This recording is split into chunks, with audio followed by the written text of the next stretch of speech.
देखिए, आज का अपना टॉपिक है मेल इनफर्टिलिटी और सीमन एग्जामिनेशन। यानी जो नर पशु है उसमें बांझपन,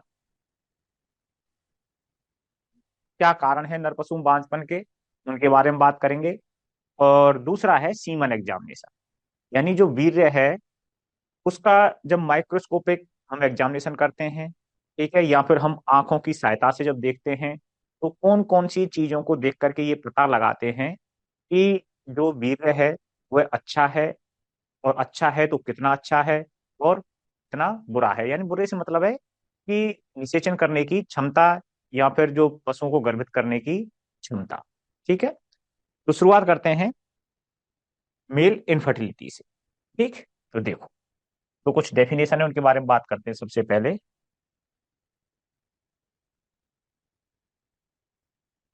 सबसे पहले ये दो टर्म आती हैं यहाँ पर। एक है इनफर्टिलिटी।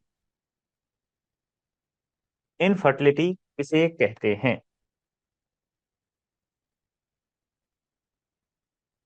और दूसरा है स्टर्लिटी। देखिए, सामान्यतः जो इनफर्टिलिटी है, ठीक है, किसे कहेंगे कि जो बच्चा पैदा करने की जो क्षमता है उसका अस्थायी रूप से ना होना। कोई भी नर पशु है, ठीक है, तो उसमें जो शुक्राणु है या सीमन है, ठीक है, उसके आधार पर बात करें, या फिर कुछ अन्य विकार हैं जिनकी वजह से उसके अंदर इस तरह की क्षमता आ गई है कि वह अस्थायी रूप से संतान उत्पन्न करने में कैसा है, असक्षम है। ठीक है, वह संतान उत्पन्न करने में सक्षम नहीं है। तो उस अवस्था को हम क्या कहेंगे? इनफर्टिलिटी कहते हैं। तो जो ये इनफर्टिलिटी है, यदि जिन कारणों से इनफर्टिलिटी हुई है, ठीक है, तो यदि उन कारणों को हटा दिया जाए, यानी उपचार के द्वारा यह ठीक हो जाती है, जो इनफर्टिलिटी है, ठीक है, तो वह क्या, यदि उसका उपचार किया जाए, जिन कारकों की वजह से उत्पन्न हुई है यदि उनको हटा दिया जाए, तो क्या होगा? इनफर्टिलिटी ठीक हो जाएगी। और जो नर है उसमें जो संतान उत्पन्न करने की क्षमता है वह आ जाती है। ठीक है, दूसरा है स्टेरिलिटी। स्टेरिलिटी किसे कहेंगे? किसी भी पशु में संतान उत्पन्न करने की क्षमता का स्थायी रूप से, यानी जो संतान उत्पन्न करने की क्षमता है वह उसमें स्थायी रूप से उपस्थित है। ठीक है, संतान उत्पन्न करने में वो कैसा है? स्थायी रूप से सक्षम नहीं है। तो उसमें जो संतान उत्पन्न करने की क्षमता का स्थायी रूप से ना होना, यानी वह संतान उत्पन्न करने में कैसा है? सक्षम नहीं है। ठीक है, कैसे? स्थायी ये रूप से, एडीएम से यानी वो पढ़ा पैदा वैसे। कर ही नहीं सकता। ठीक है, तो इसको हम क्या बोलेंगे? स्टर्लिटी कहेंगे। तो इनफर्टिलिटी और स्टर्लिटी दोनों ही एक प्रकार की क्या है? नपुंसकता है। ठीक है, लेकिन अस्थायी नपुंसकता, इसको हम क्या बोल सकते हैं? अस्थायी नपुंसकता।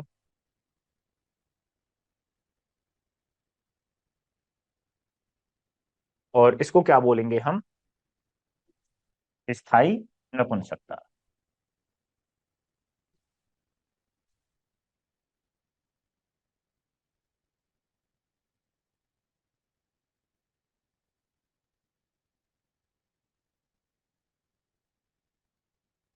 ठीक?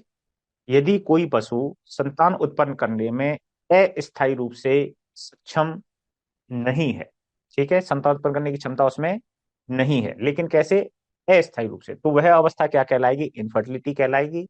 और यदि पशु स्थायी रूप से संतान उत्पन्न करने में, ठीक है, सक्षम नहीं है, ठीक है, उसमें संतान उत्पन्न करने की क्षमता स्थायी रूप से नहीं है, तो वह अवस्था क्या कहलाएगी? स्टेरिलिटी कहलाएगी। अगला है लिबिडो। लिबिडो का मतलब है सेक्स डिजायर, यानी उसमें जन्म करने की क्षमता, यानी कामोत्तेजना को ही क्या कहते हैं? लिबिडो कहते हैं।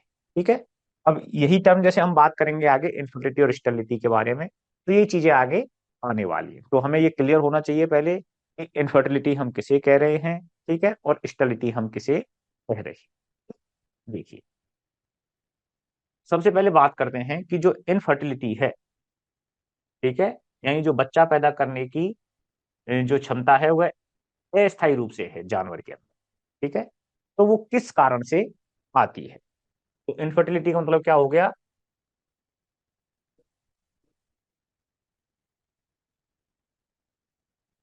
संतान पैदा करने की क्षमता का अस्थायी रूप से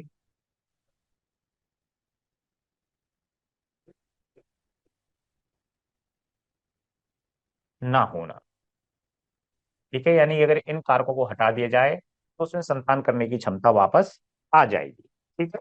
तो हम इसके बारे में बात कर रहे हैं कि जो हम यहाँ बात कर रहे हैं मेल इनफर्टिलिटी।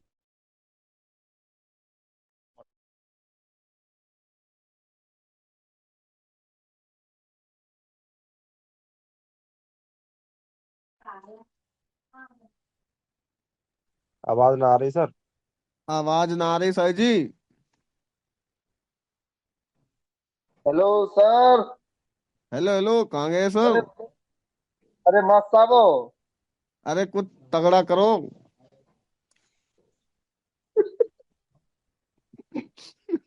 भानु। कौन सा बात हाँ, है कर हंस रहा है। अरे सर। करो ये यार, कौन सा। एलपीएम से पढ़े रहे हो सर? एलपीएम आवाज बुक आ से? रही है? अब देखिए, आ ये रही है। एलपीएम बुक से? आ गई। आ एकदम गई। एलपीएम बुक से टकाटक पढ़े रहे एकदम। अब अपने अपने माइक ऑफ कर लीजिए आप। बंद कर ले भाई साहब। चलिए, ठीक है। तो हम बात कर रहे हैं इनफर्टिलिटी के बारे में। इनफर्टिलिटी का सामान्य सा अर्थ क्या है? कि संतान उत्पन्न करने की क्षमता का ना होना, लेकिन अस्थायी रूप से, ठीक। यदि इसको ये जिन कारणों की वजह से ये हुई है उनको हटा दिया जाए या कुछ उपचार किए जाएं, तो जो जानवर है वह वापस से संतान उत्पन्न करने में क्या हो जाएगा? सक्षम हो जाएगा, ठीक है।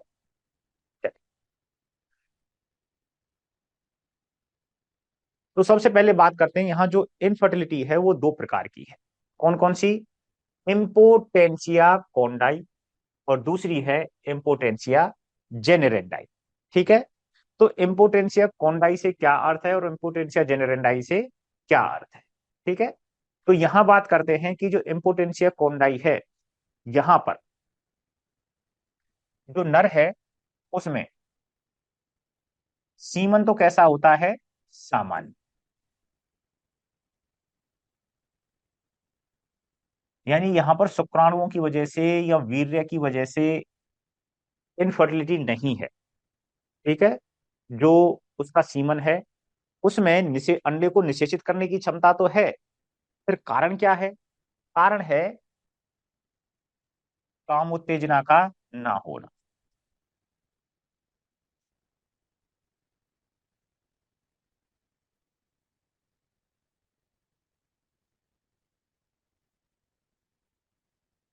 ठीक है, तो इसका सिंपल सा अर्थ क्या समझ में आया? इम्पोटेंशिया कोंडाई किसे कह रहे हैं? इम्पोटेंशिया कोंडाई का अर्थ है कि यहाँ पर जो सीमन है, ठीक है, सिया वीर्य है, उसके अंदर जो शुक्राणु है वो कैसे हैं? बिल्कुल सही है, यानी अंडे को निषेचित करने की क्षमता उनके अंदर पाई जाती है। लेकिन जो नर है उसके अंदर जो लिबिडो है, ठीक है, सेक्स डिजायर है, वो नहीं होती। ठीक है, क्यों नहीं होती, उसका क्या कारण है? उसके सभी कारण है, इनके बारे में एक एक करके बात करेंगे। सबसे पहले है बेलेनाइटिस। बेलेनाइटिस किसे कहते हैं? बेलेनाइटिस बोलते हैं, हमने पढ़ा था कि जो लिंग है उसके तीन भाग थे, रूट, बॉडी और ग्लांस, ठीक। तो यहां पर जो ग्लांस है, ग्लांस की जो सूजन है, चलिए आगे लेते हैं इसको, देखिए।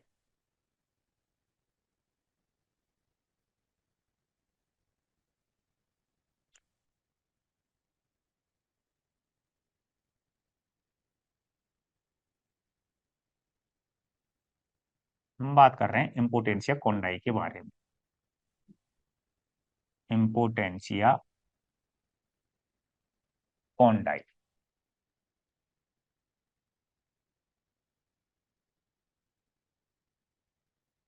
ठीक है, तो यहां पर सबसे पहले आता है बेलेनाइटिस।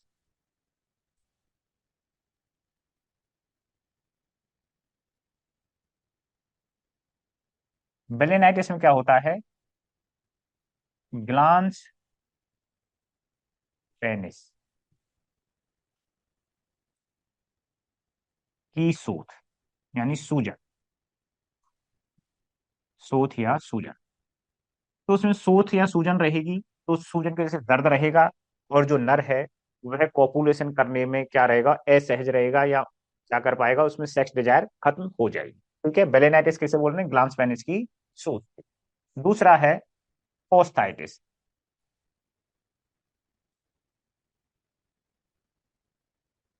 पोस्टाइटिस का अर्थ है कि जो ग्लांस है उसके ऊपर एक त्वचीय आवरण पाया जाता है, जिसे हम क्या बोलते हैं?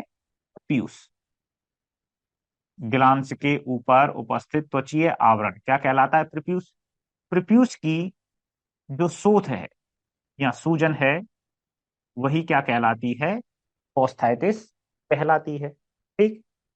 नंबर 3, अब इन दोनों में यदि सोथ है, यानी केवल ग्लांस पेनिस में सोथ है, तो उसे हम बोल देंगे बेलेनाइटिस। और यदि प्रीप्यूस में सोथ है, केवल सूजन है, तो उसे बोल देंगे पोस्थाइटिस। यदि दोनों में सूजन है, तो उसको सम्मिलित रूप से क्या बोल देंगे? बेलेनोपोस्थाइटिस। बेलेनोपोस्थाइटिस। तो इसमें क्या होगा? ग्लांस और प्लस प्रीप्यूस,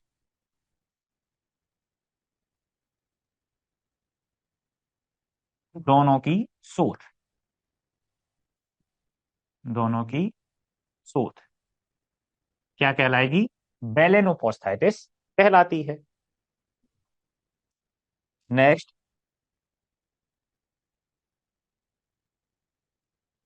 हीमोसिस। हीमोसिस किसे कहते हैं? हीमोसिस कहते हैं ग्लांस का, यानी सिस्टम का आगे वाला हिस्सा जो फूला हुआ हिस्सा है, वो क्या कहलाए? ग्लांस। ठीक है, ग्लांस का प्रीप्यूस से,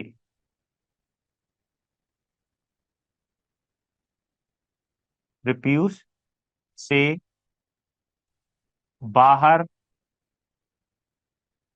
ना आना। ठीक है, यानी ग्लांस में सूजन हो गई, जिसकी वजह से ग्लांस का साइज क्या हो गया? मोटा हो गया। और यदि ग्लांस बाहर नहीं आ पा रहे हैं, प्रीप्यूस में सूजन है, जिसकी वजह से जो ग्लांस है, जो जिसम का फूला हुआ भाग है, वह प्रीप्यूस से बाहर नहीं आ पा रहा है, और आने में उसको क्या हो रही है? कठिनाई हो रही है। ठीक है, तो उस अवस्था को हम क्या बोलेंगे? हीमोसिस कहते हैं। ग्लांस का प्रीप्यूस से बाहर ना आना, ठीक है, या प्रीप्यूस से बाहर आने में असमर्थ होना। ठीक है, कुछ भी बोल सकते हैं इसको, असमर्थ होना। तो यह अवस्था क्या कहलाती है? हीमोसिस कहलाती है। ठीक है, नेक्स्ट आता है इसी से रिलेटेड पैराफीमोसिस।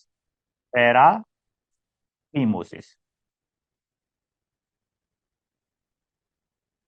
पैराफीमोसिस किसे कहते हैं? जो ग्लांस है, ग्लांस का वापस प्रीप्यूस में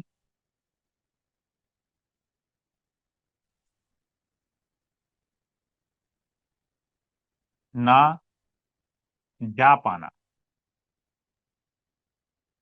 यानी जो ग्लांस है जो बाहर आ गया प्रीप्यूस से, ठीक है, तो वह बाहर रिट्रैक्ट होकर के वापस नहीं जा पा रहा है। ठीक है, तो उस तरह की जो अवस्था है वो क्या कहलाती है? पैराफीमोसिस कहलाती है। फीमोसिस तो किसे बोल दिया हमने? जो ग्लांस है उसका प्रीप्यूस से बाहर आने में असमर्थ होना। और पैराफीमोसिस, जो ग्लांस प्रीप्यूस से बाहर है उसका वापस प्रीप्यूस में जाने में असमर्थ होना, या अंदर प्रीप्यूस के अंदर ना जा पाना ही क्या कहलाता है? पैराफीमोसिस कहलाता। ठीक है, अब देखिए अगला, डाईफेलस।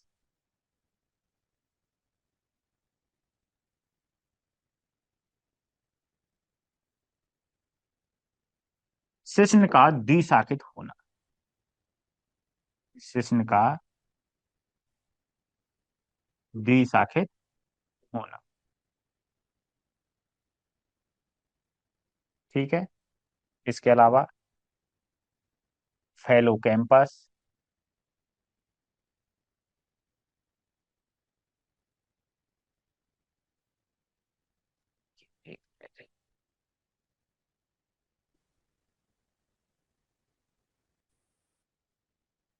कहाँ पढ़ रहे हैं हम, ठीक है,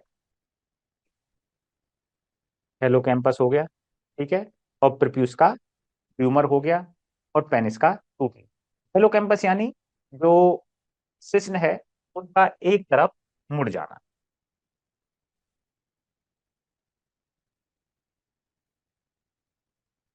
शिश्न का एक और मुड़ जाना क्या कहलाता है, फेलोकैंपस कहलाता है। तो उसकी वजह, ये जितनी भी अवस्थाएं हैं, ठीक है, तो इनकी वजह से क्या समस्या होगी कि पेन होगा मुख्य रूप से। उसको जो सामान्य समागम की प्रक्रिया है, ठीक है, वह पूरा नहीं कर पाएगा। उसको करने में क्या होगा, उसको पेन होगा, दर्द होगा, जिसकी वजह से उसकी सेक्सुअल डिजायर क्या हो जाती है, काम उत्तेजना क्या हो जाती है, कम हो जाती है। जबकि सीमन कैसा है, नॉर्मल है। ठीक है, तो इसलिए हम क्या क्या बोल रहे हैं, इम्पोटेंसिया कोंडाई, यानी यहाँ पर जो मेल है उसको कॉपुलेशन करने में, समागम करने में अत्यधिक पेन होता है, दर्द होता है, जिसकी वजह से वह समागम क्रिया करने से क्या करता है, परहेज करता है या, ठीक है।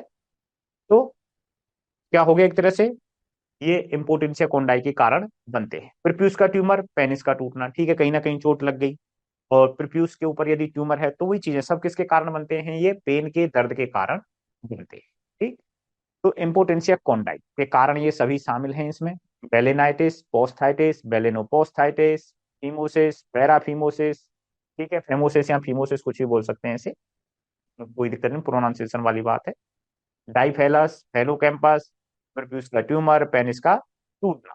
ठीक, तो यहाँ पर सीमन सामान्य है, लेकिन कामोत्तेजना की कमी की वजह से, दर्द की वजह से, समागम की क्या करता है, वो समागम से करने से परहेज। ठीक, अब दूसरा प्रकार है इम्पोटेंसिया जेनरेंडाई। ठीक, यहां पर क्या होता है, इम्पोटेंसिया जो जेनरेंडाई है, यहां पर देखिए,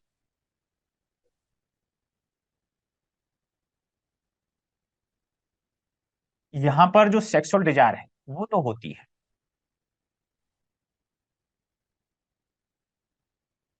सेक्सुअल डिजायर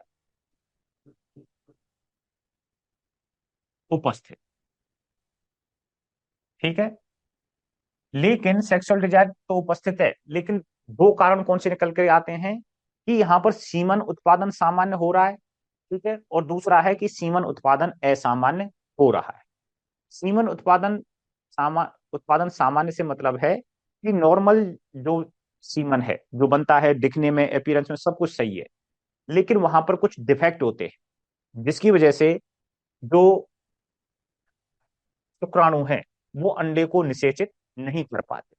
सेक्सुअल डिजायर तो उपस्थित है, ठीक है, लेकिन दूसरा इंपॉर्टेंट पॉइंट यहां पर कि निषेचन करने की क्षमता नहीं होती है, निषेचन की क्षमता अनुपस्थित।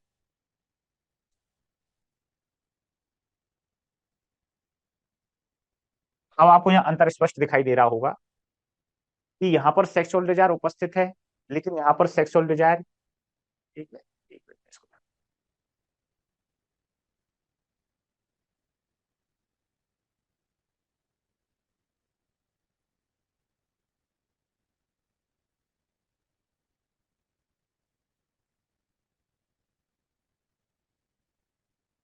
अनुपस्थित, ठीक है, और जबकि सीमन सामान्य है, यानी निषेचन करने की क्षमता है, निषेचन की क्षमता उपस्थित। ठीक है, अंडे को निषेचित करने की क्षमता यहां पर उपस्थित होती है, लेकिन यहां पर अंडे को निषेचित करने की क्षमता नहीं होती है।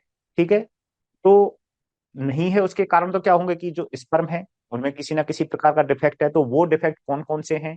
यानी दिखने में तो हमें सीमन सामान्य लगेगा यहाँ पर, और यहाँ पर क्या लगेगा? सीमन दिखने में हमें असामान्य दिखेगा। ठीक है, तो देखिए अगला है,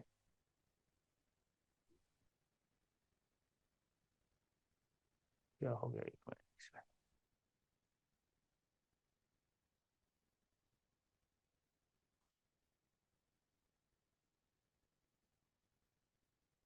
तो पहला है सामान्य सीमन उत्पादन के समय, और दूसरा है असामान्य सीमन उत्पादन के समय।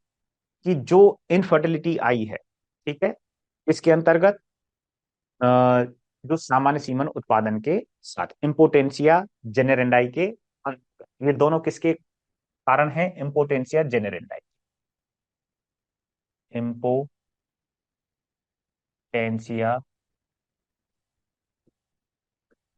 जेनेरेंडाई।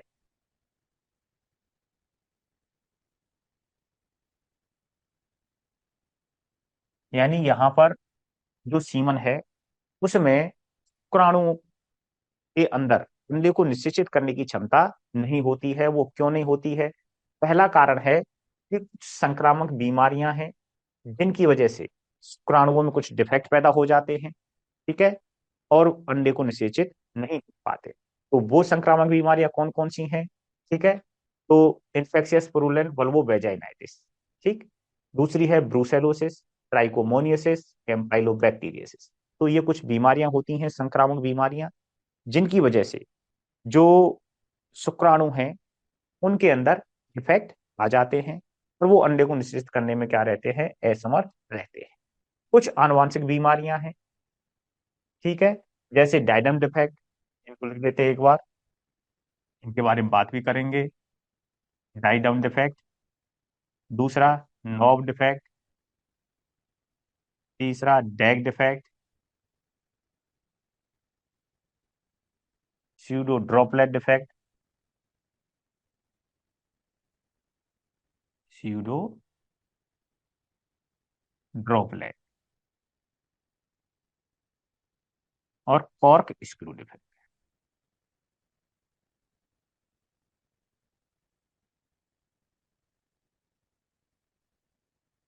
ठीक है, और असामान्य सीमन उत्पादन में हम किन किन के बारे में बात करेंगे?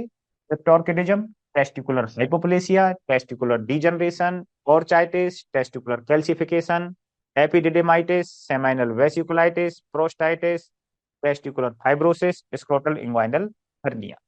तो यहाँ पर जितने भी आइटिस आ रहे हैं, इसका मतलब वहां पर उस अंग में क्या है? सोथ है। ठीक है, तो एपिडिडाइमिस है, उसमें सूजन हो गई, सोथ आ गई, तो वह एपिडिडाइमाइटिस हो गया। सेमाइनल वेसिकुलाइटिस यानी जो शुक्राशय है उनमें किसी ना किसी प्रकार की सोथ है, सूजन है, तो वह क्या कहलाएगी? सेमाइनल वेसिकुलाइटिस।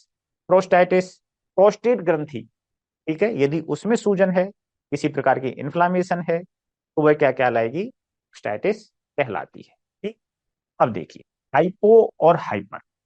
हाइपो मीन्स कम, और हाइपर माने ज्यादा। टेस्टिकल का यदि जो आकार है वह सामान्य से छोटा हो गया, ठीक है, तो क्या कहलाएगा? Testicular hypoplasia. और दूसरा है कि टेस्टिकुलर डीजनरेशन, टेस्टी सामान्य है लेकिन क्या हो गया? डीजनरेशन हो गया। ठीक है, यानी एक तरह से क्या हो गया कि जो सेमनीफेरस टिब्यूल हैं वो नष्ट हो गई। ठीक, तो वो क्या कहलाएगा? टेस्टिकुलर डीजनरेशन कहलाएगा। अब क्रिप्टोर्किज्म के बारे में बात करेंगे हम आगे, ठीक है, और मुख्य रूप से ऑर्चाइटिस के बारे में, और किसके? स्क्रोटल हर्निया के बारे में बात करेंगे। ठीक है, चलिए आगे बढ़ते हैं, क्रम बाय क्रम बात करते हैं डिफेक्ट्स के बारे में। सबसे पहले है डाइडम डिफेक्ट, फिर नॉब डिफेक्ट, फिर वेल डिफेक्ट।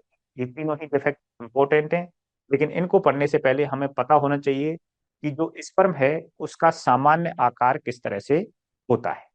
ठीक है, देखो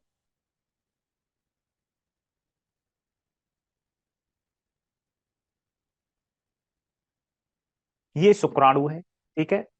ये वाला जो भाग है, ये वाला भाग जो दिखाई दे रहा है हमें, ये क्या हो गया इसका, न्यूक्लियस यानी केंद्रक हो गया, ठीक। इसके ऊपर जो टोपीनुमा भाग है, ये वाला भाग, ये वाला भाग क्या कहलाता है इसका, एक्रोसोम कहलाता है, ठीक। जो किसका बना होता है, मुख्य रूप से गोल्जी काय का बना हुआ होता है, ठीक है।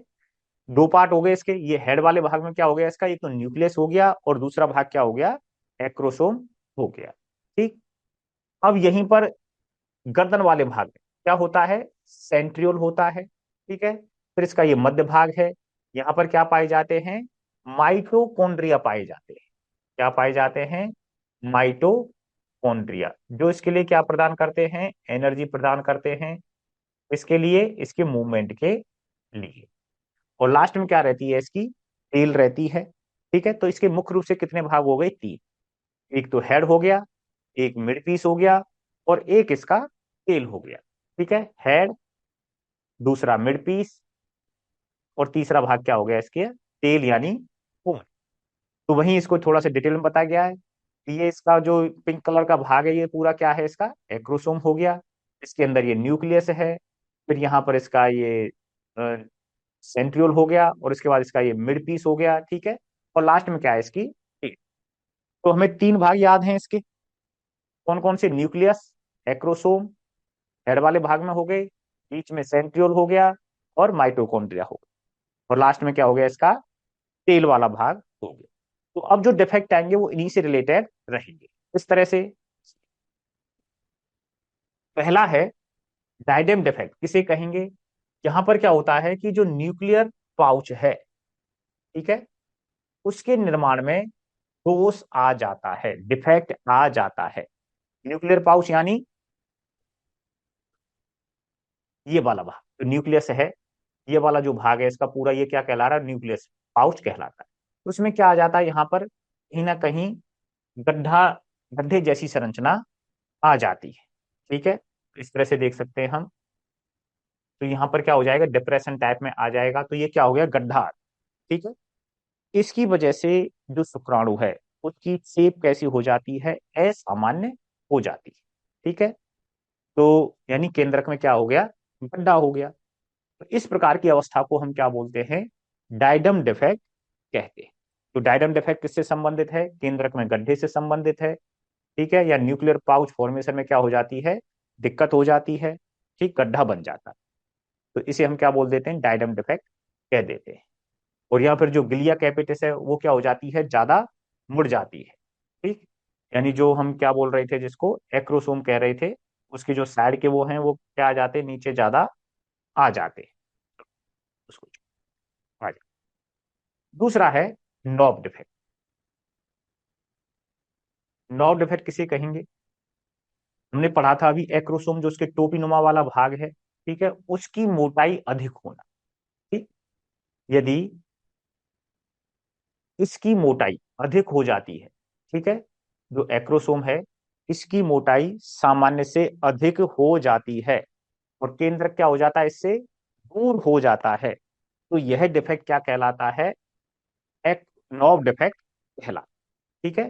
तो मेन चीज आपको क्या याद रखनी है कि यदि न्यूक्लियर पाउच फॉर्मेशन में दिक्कत है, केंद्रक से संबंधित समस्या है, तो वो तो किस में आ रहा है, डायडेम डिफेक्ट में आ रहा है। और नॉब डिफेक्ट में जो एक्रोसोम है उसकी मोटाई अधिक हो जाना किसके अंतर्गत आता है, नॉब डिफेक्ट के अंतर्गत आता है। सबसे इंपॉर्टेंट, डैग डिफेक्ट पूछने की संभावना ज्यादा रहती है, ठीक है। क्या है कि जो शुक्राणु है उसकी पूंछ का मध्य भाग पर आकर के लिपटना। तो हमने अभी बात की थी, ये तो क्या हो गया इसका, हेड वाला भाग हो गया, और यहाँ पर ये कौन सा भाग हो गया, जहां पर माइटोकॉन्ड्रिया है, मिड पीस हो गया ये इसका, ठीक है। अब इसकी जो पूंछ है, सामान्य तो इस तरह से हो गई, लेकिन क्या होगा इसके बाद, यही पूंछ, ये मिड पीस हो गया, तो यहां से आई और इसके ऊपर चारों तरफ क्या हो गई, लिपट गई, ठीक है। तो क्या हुआ, शुक्राणु की पूंछ का मध्य भाग पर लिपटना ही क्या कहलाता है, डैग डिफेक्ट कहलाता है। इससे जो शुक्राणु है उसकी साइज कैसी महसूस होती है हमें, कोटि दिखाई देती है। ठीक है, अब इसका कारण क्या है कि जो सीमन है या वीर्य है उसमें जिंक की मात्रा का अधिक होना ही इसका कारण होता है। ठीक है, तो क्वेश्चन बनता है यही से कि जो डैग डिफेक्ट है उसमें शुक्राणु की लंबाई घटती है, बढ़ती है या बराबर रहती है। ठीक है, तो क्या होती है शुक्राणु की लंबाई यहाँ पर, क्योंकि उसकी जो पूंछ वाला भाग है वह मिड पीस पर आकर के, मध्य भाग पर आकर के लिपट जाता है। ठीक है, उससे उसकी लंबाई क्या हो जाती है, कम हो जाती है। तो क्या हो गया यहाँ पर, शुक्राणु की लंबाई घटती है। और हो क्या रहा है कि जो पूंछ है वह मध्य भाग पर लिपट रही है। अब इसका कारण क्या है कि जो सीमन है या वीर्य है उसमें जिंक की मात्रा का अधिक का होना है, उसकी मात्रा या सांद्रता का अधिक मात्रा में होना ही क्या क्या क्या है इसका कारण होता है। ठीक है, तो तीनों कारण हो गए अपने, कौन कौन से, गैडम डिफेक्ट, नॉव डिफेक्ट और डैग डिफेक्ट। इसके बाद आता है एक प्यूडो ड्रॉपलेट डिफेक्ट, यही बात करते हैं उसके बारे में। स्यूडो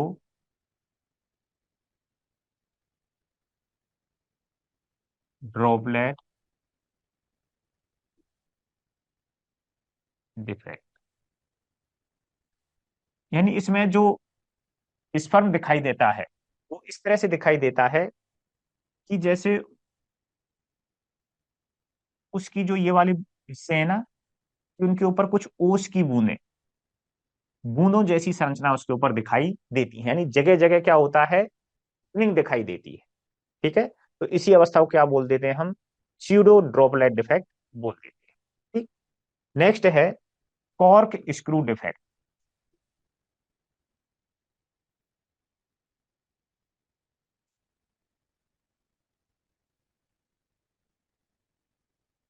इसमें जो शुक्राणु है, ठीक है, पेच के समान दिखाई देता है। शुक्राणु कैसे है, पेच के समान दिखाई देता है। ठीक, तो स्यूडो ड्रॉपलेट इफेक्ट, जिसमें जगह जगह बूंद जैसी संरचनाएं दिखाई देती हैं, जगह जगह थिकनिंग दिखाई देती है। और कॉर्क स्क्रू डिफेक्ट में क्या होता है, पेट के समान जो है स्पर्म दिखाई देता है। ठीक है, देखिए अब देखो, ये तो बात हो गई कौन सी, सामान्य सीमन उत्पादन के साथ वाली। ठीक, तो इसमें क्या है सामान्य सीमन उत्पादन के साथ, कि यहाँ पर जो इम्पोर्टेंशिया जेनरंडाई है, यहाँ पर जानवर के अंदर जो सामान्य सेक्सुअल डिजायर होती है। ठीक है, लेकिन जो शुक्राणु हैं सीमन के अंदर उनमें अंडे को निषेचित करने की क्षमता नहीं होती। ठीक है, तो यहाँ हम पढ़ रहे हैं कि सीमन का सामान्य उत्पादन के साथ जो हमें सीमन दिखाई दे रहा है वो कैसा दिखाई दे रहा है, सामान्य दिखाई दे रहा है। लेकिन उसके अंदर असामान्यता क्या है कि ये बीमारियां हैं जिनकी वजह से जो शुक्राणु हैं वह अंडे को निषेचित नहीं कर पाते हैं। ठीक है, अब दूसरी तरफ क्या है, असामान्य सीमन उत्पादन के साथ, कि यहाँ पर जो सीमन है वह असामान्य है, नॉर्मल नहीं है। ठीक है, तो उसके कारण क्या है, देखो पहला क्रिप्टोर्किडिज्म के बारे में बात करें, क्रिप्टोर्किडिज्म किसे कहते हैं।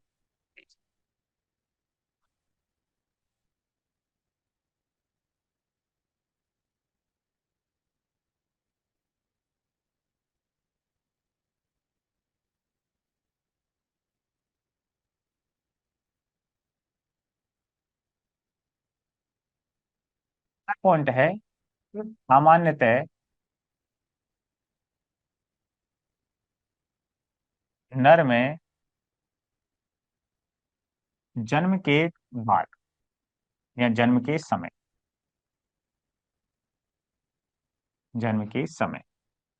वृषण, ठीक है, या टेस्टिज वृषण कोश में आ जाते हैं, वृषण कोश में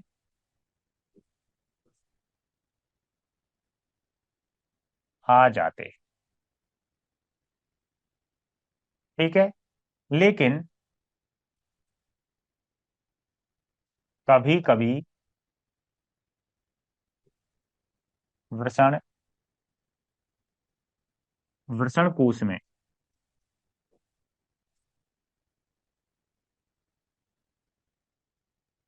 नहीं आ पाते हैं।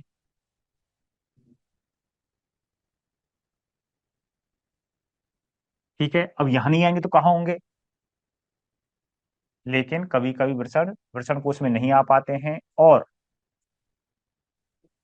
उदर गुहा में ही रह जाते हैं। उदर गुहा में ही रह जाते हैं। यानी जो वृषण है वो उतर करके टेस्टिज, जो टेस्टिज हैं वो वृषण कोश में नहीं आए, हाँ रह गए, उदर गुहा में ही रह गए। तो यही अवस्था क्या कहलाती है? क्रिप्टोर्किडिज्म कहलाती है। ठीक है, तो कौन सी अवस्था बनती है ये यहाँ पर? अवस्था बनती है ये क्रिप्टोर्किडिज्म।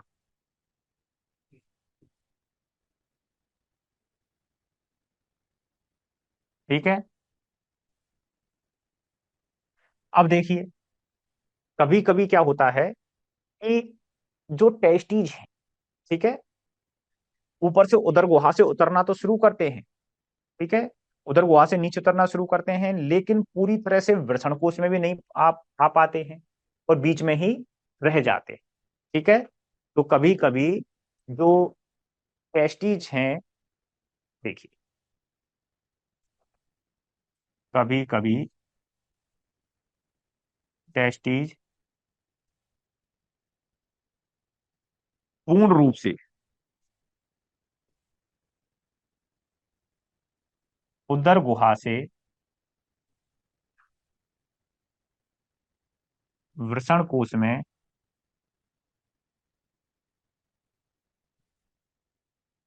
नहीं आ पाते हैं।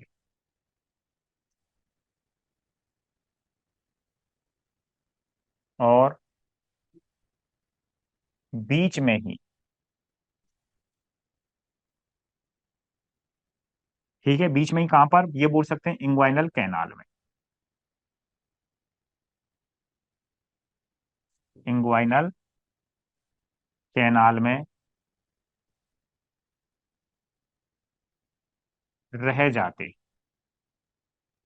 ठीक है, तो क्या है, पूरी तरह से नीचे नहीं आए और बीच में ही रह गए। तो ऐसी अवस्था को हम किस नाम से जानते हैं?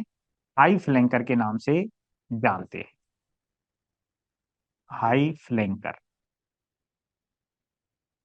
इस अवस्था को किस नाम से जाना जाता है? हाई फ्लैंकर अवस्था के नाम से जाना जाता है। ठीक है, तो सामान्यतः क्या होता है कि जो उदर गुहा है वहां से जन्म के समय जो टेस्टीज हैं, वृषण हैं, वो कहाँ आ जाते हैं? वृषण कोश के अंदर आ जाते हैं। ठीक है, लेकिन कभी कभी वो नीचे नहीं आ पाते, उधर गुहा में ही रह जाते हैं। उस अवस्था को तो हमने बोल दिया क्रिप्टोर्किडिज्म। लेकिन एक दूसरी अवस्था कौन सी बनती है कि ऊपर से उतरना तो शुरू हुए, लेकिन ऊपर से तो आ गए, पूरी तरह से नीचे नहीं आ पाए, बीच में ही रह गए। उस अवस्था को हम क्या बोल देते हैं? हाई फ्लैंकर्स बोल देते हैं। ठीक है, अब देखिए यहीं पर एक अवस्था बनती है इंग्वाइनल हर्निया।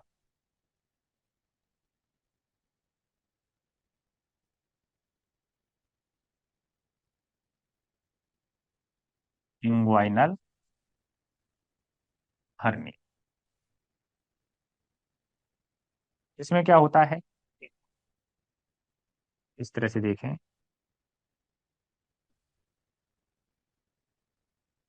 मान लो ये क्या है? टेस्टिज। ठीक है, सॉरी स्क्रोटम। और स्क्रोटम से क्या होगा? यहाँ पर ये लटके हुए हैं क्या? टेस्टिज लटके हुए हैं। और ये क्या हो गई इनकी?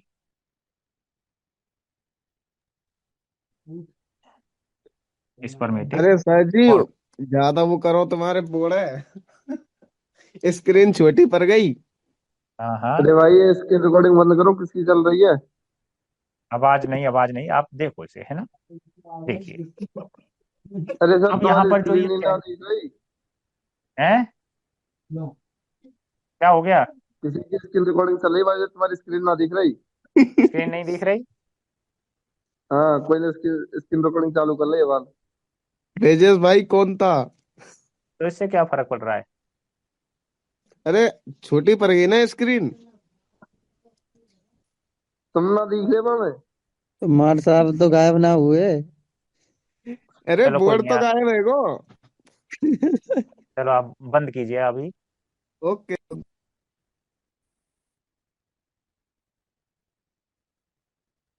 हाँ, देखो इंग्वाइनल हर्निया की बात करें तो जो ये रीजन है, ठीक है, एब्डोमिनल वाला भाग और टेस्टी जो स्क्रोटम है इस वाला भाग, ठीक है, इसके बीच का जो भाग है ये क्या कहलाता है? इंग्वाइनल कैनाल कहलाता है। Inguinal canal. अब यहां से ऊपर क्या है? यहाँ पर ये जो इंटेस्टाइन है, ठीक है, पाचन तंत्र है, यानी उदर गुहा है, उसमें क्या है? पाचन तंत्र के भाग हैं, अंग हैं। तो कभी कभी क्या होता है कि यहाँ बगल से किसी प्रकार की ओपनिंग हो जाने पर इंटेस्टाइन वगैरह का भाग यहाँ नीचे आ जाता है, यानी इंग्वाइनल कैनाल में जो आंत का कोई भाग क्या कर जाता है? प्रवेश कर जाता है, जिसकी वजह से यहाँ टेस्टिज पर या जो स्क्रोटम है, ठीक है, इसमें प्रवेश करने की वजह से टेस्टिज पर प्रेशर पड़ता है और इस स्पर्मेटिक कॉर्ड पर प्रेशर पड़ता है। तो इसी चीज को हम क्या बोल देते हैं? इंग्वाइनल हर्निया कहते हैं। कैसे कहेंगे इसको? डिफाइन किस तरह से करेंगे? इंग्वाइनल क्षेत्र में, इंग्वाइनल कैनाल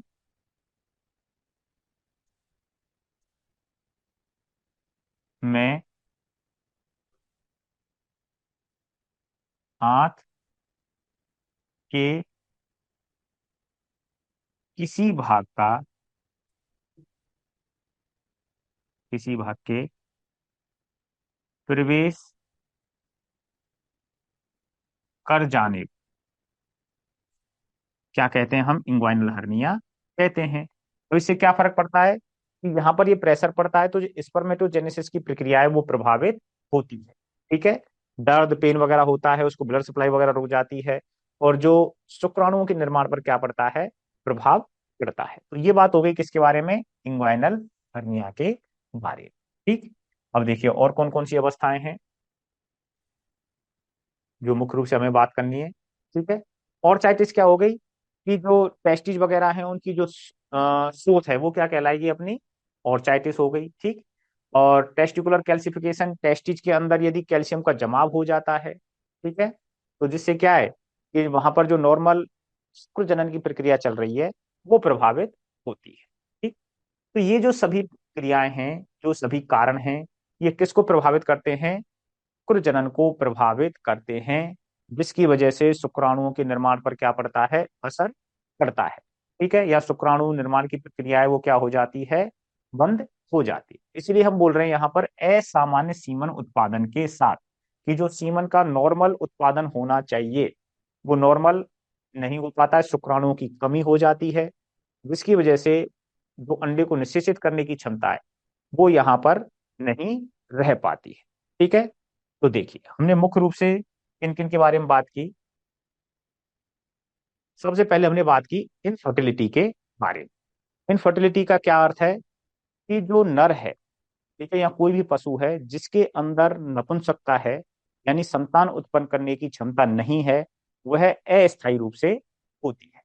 तो अस्थायी रूप से संतान उत्पन्न करने की क्षमता का होना कहलाता है इनफर्टिलिटी कहलाता है। यदि संतान उत्पन्न करने की जो क्षमता है वह स्थायी रूप से के अंदर नहीं है, यानी संतान उत्पन्न करने में वो कैसा है?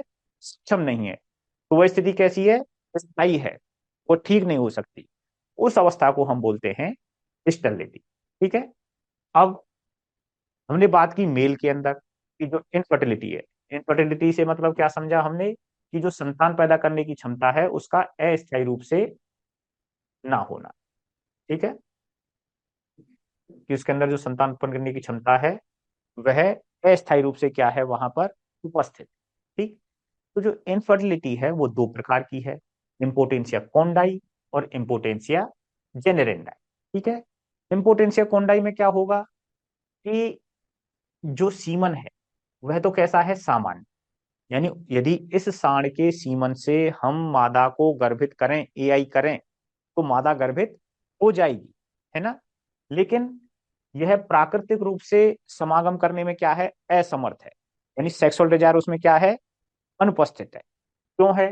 बेलिनाइटिस, पोस्टाइटिस, मेलेनोपोस्टाइटिस, फीमोसिस, पैराफीमोसिस, डाइफेलस, हेलोकैम्पस, पृथ्वी का ट्यूमर, पेनिस का टूटना। ये जितने भी कारण हैं, इसकी वजह से उसमें क्या है, दर्द पेन होता है समागम की प्रक्रिया करने में, इसलिए सेक्सुअल डिजायर क्या हो जाती है, यहाँ पर अनुपस्थित हो जाती है। दूसरी तरफ इम्पोटेंसिया जेनरेंडाई, यहाँ पर सेक्सुअल डिजायर क्या रहती है, उपस्थित, ठीक है, लेकिन इसके जो शुक्राणु हैं, या सीमन के अंदर जो शुक्राणु हैं, उनमें अंडे को निषेचित करने की क्षमता नहीं होती है। तो यहाँ पर दो तरह की अवस्थाएं बनती हैं। पहला है कि जो सीमन है उसमें शुक्राणु सामान्य है, लेकिन कैसे हैं वे, उनमें किसी ना किसी प्रकार का डिफेक्ट है। तो डिफेक्ट होने की वजह से वो अंडे को निषेचित नहीं कर पाते हैं। और दूसरा है असामान्य सीमन उत्पादन, कि यहाँ पर जो शुक्राणु है वह नॉर्मल कंसंट्रेशन में या नॉर्मल अवस्था में नहीं बन पा रहे। ठीक है, तो इस तरह से ये इम्पोटेंसिया और इम्पोटेंसिया जेनरेंडाई और कोंडाई दोनों के बारे में हम बात कर चुके हैं। अब देखिए, अगला हम बात करते हैं कि जो सीमन है, ठीक है, उसके परीक्षण के बारे में। कि किस तरह से हम देखेंगे कि जो सीमन है या वीर्य है उसमें कौन कौन सी क्वालिटी होती हैं, है ना, इस तरह से हम उसका परीक्षण कर सकते हैं। तो इसका जो परीक्षण है वह दो प्रकार से हम कर सकते हैं। एक तो है कि हम सामान्य रूप से देख रहे हैं, नंगी आंखों से हम देख रहे हैं, ठीक है। यदि हम अपनी आंखों से देखेंगे, बिना माइक्रोस्कोप की सहायता से देखेंगे, तो हम किन किन चीजों को देख सकते हैं, ठीक है। देखो, पहला है अपीयरेंस, यानी दिखावट, तो वह दिखने में कैसा है, तो उसको हम क्या बोल देंगे, दिखावट बोल देंगे, कि हमें भाई बाहर से देखने पर कैसा दिखाई दे रहा है, गाढ़ा है, पतला है, कैसा है, ठीक है। दूसरा है रंग, रंग को हम देख सकते हैं नंगी आंखों की सहायता से कि जो सीमन है उसका रंग कैसा है। तीसरा है वॉल्यूम, यानी आयतन, कि हम देख लेंगे भाई ये लगभग लगभग कितना ml है, या उसको नाप लेंगे कि भाई कितना ml का वो हमें मिला है। नेक्स्ट है पीएच, ठीक है, उसकी पीएच इंडेक्स को हम देख सकते हैं। ऑर्डर, यानी उसमें क्या बोलेंगे, जो भी उसका ऑर्डर है, यानी सूंघने पर कैसा महसूस होता है, ठीक है, सूंघना या उसकी स्मेल, ठीक है, स्मेल को ही क्या बोलते हैं कि उसमें किस प्रकार की खुशबू या बदबू जो भी है वो आ रही है, इस तरह की उसकी स्मेल है। तो ये सब चीजें जो हम देखते हैं, ये कौन से टेस्ट के अंदर आती हैं, मैक्रोस्कोपिक टेस्ट के अंतर्गत आती हैं। यानी जब हम क्या कर सकते हैं, इनको अपनी आंखों से देख सकते हैं, देख करके ही हम इनका पता लगा सकते हैं, अपीयरेंस, रंग, आयतन, पीएच और स्मेल। अब इसके अलावा दूसरा टेस्ट हम जो करते हैं वो है माइक्रोस्कोपिक। माइक्रोस्कोपिक में हम क्या करते हैं, सूक्ष्मदर्शी का उपयोग करते हैं।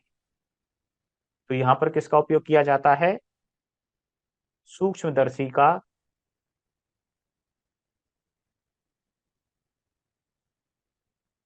उपयोग करते हैं। तो सूक्ष्मदर्शी का उपयोग करके हम कौन कौन से टेस्ट करते हैं, पहला है मास मोटिलिटी और दूसरा है इंडिविजुअल मोटिलिटी। इससे क्या मतलब है, यानी मुख्य रूप से हम यहाँ पर अध्ययन करते हैं शुक्राणुओं की गतिशीलता का, शुक्राणुओं की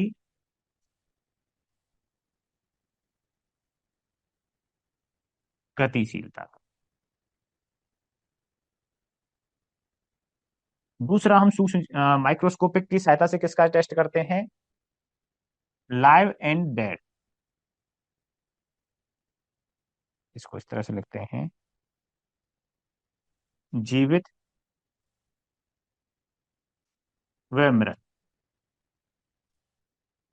शुक्राणुओं की संख्या ज्ञात करना, ठीक है।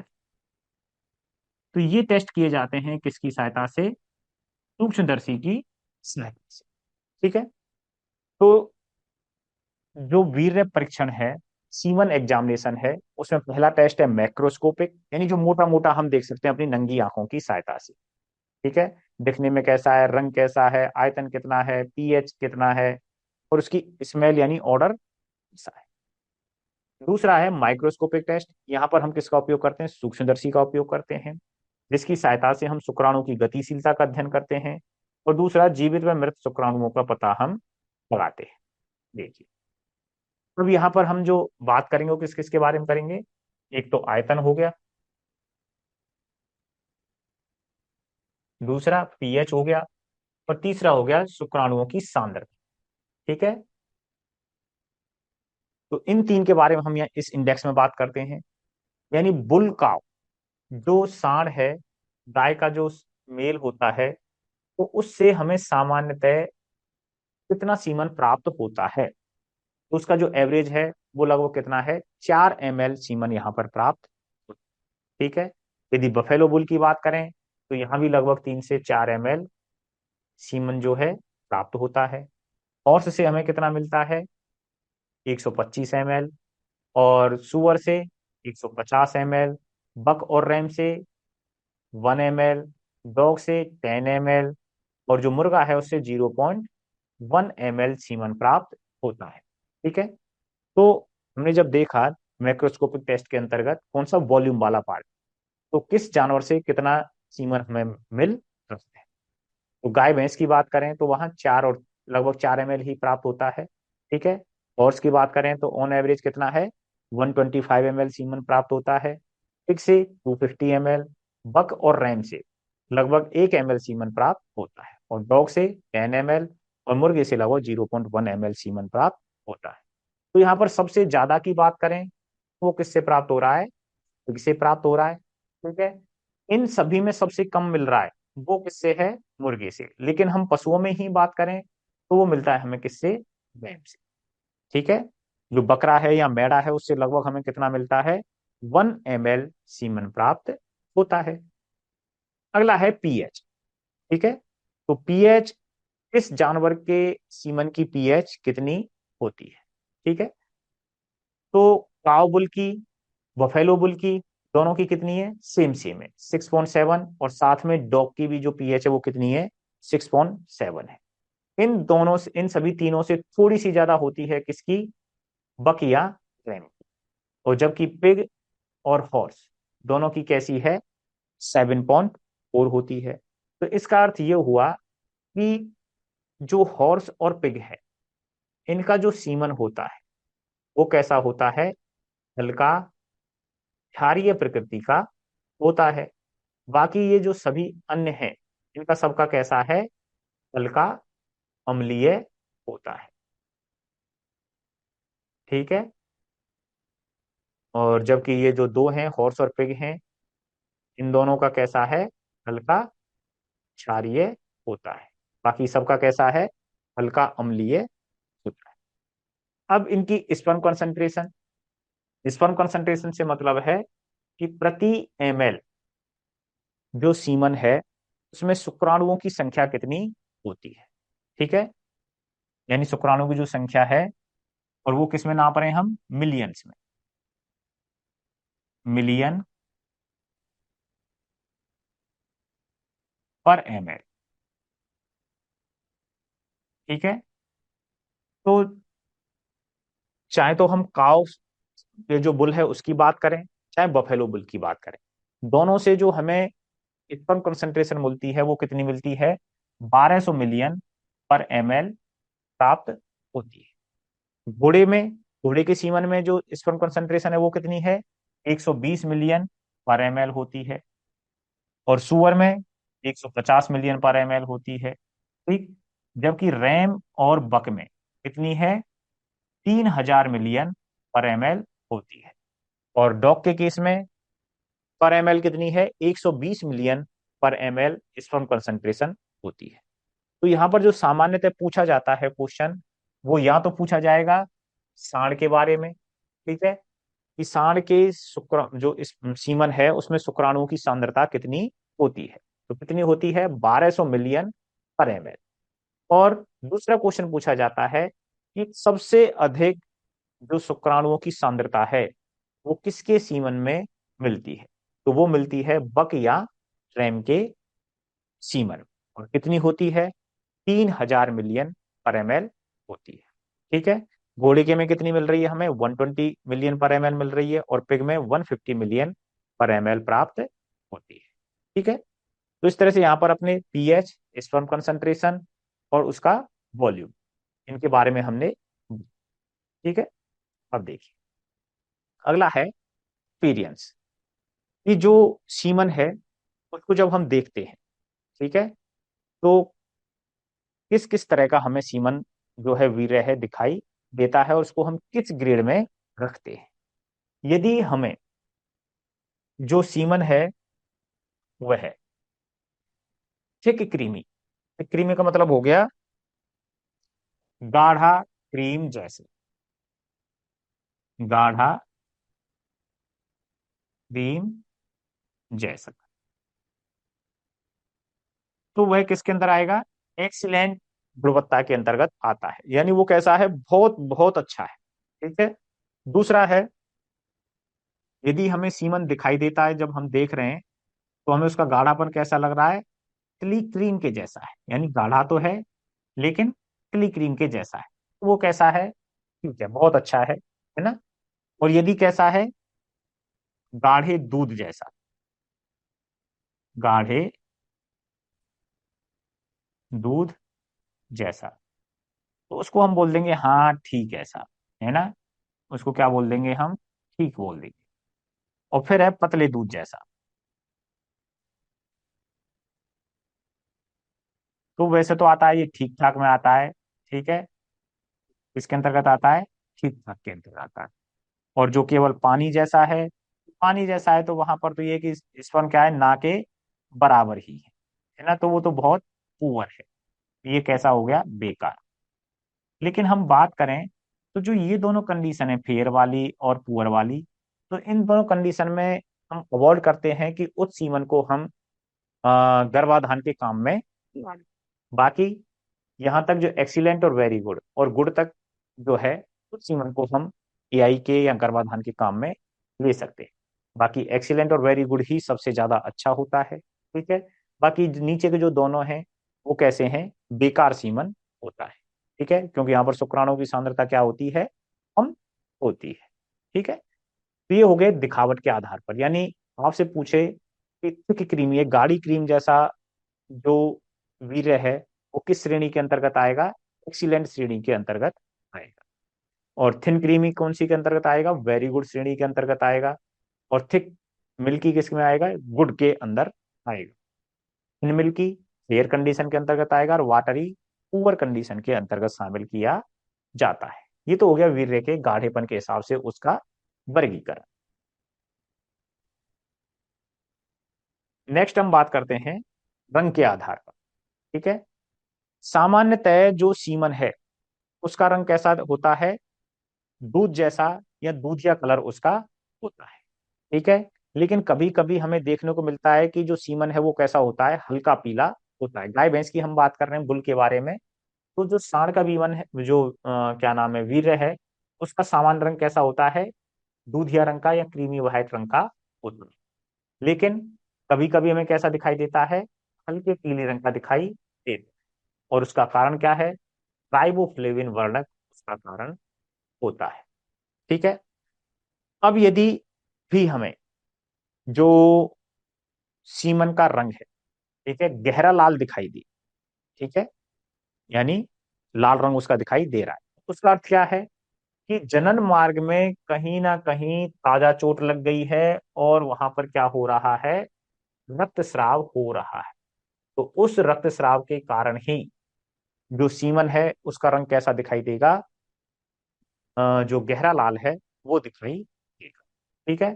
हरा रंग मवाद के कारण, यानी पस है यदि सीमन के अंदर, तो रंग कैसा हो जाएगा उसका, हरे रंग का हमें दिखाई देगा, ठीक है।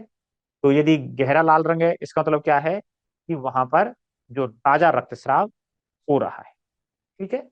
और हरा रंग है तो मवाद के कारण दिखाई देता है। और मेनली जो अपने दिखाई देते हैं कि जो सामान्य सीमन का रंग है, ठीक है, आपसे पूछे कि जो वीर्य है या सीमन है उसका नेचुरल कलर कैसा होता है, तो सामान्यतः तो मिलता है हमें कैसा, क्रीमी व्हाइट कलर का, दूधिया सफेद जैसा सीमन प्राप्त होता है। लेकिन कभी कभी यदि वो पीली रंग का है तो इसका अर्थ यह है कि वहां पर राइबोफ्लेविन वर्णक उपस्थित होता है, ठीक है। तो ये बात हो गई किसके बारे में, रंग के बारे में। अब देखिए मोटिलिटी के बारे में बात करते हैं। हमने बात की थी, ये दोनों टेस्ट हैं, मास मोटिलिटी और इंडिविजुअल मोटिलिटी। ठीक है, हम बात करें शुक्राणु की गतिशीलता के बारे में, तो ये टेस्ट किसके अंतर्गत आते हैं? ये आते हैं माइक्रोस्कोपिक टेस्ट के अंतर्गत। किसमें आ रहे हैं? माइक्रोस्कोपिक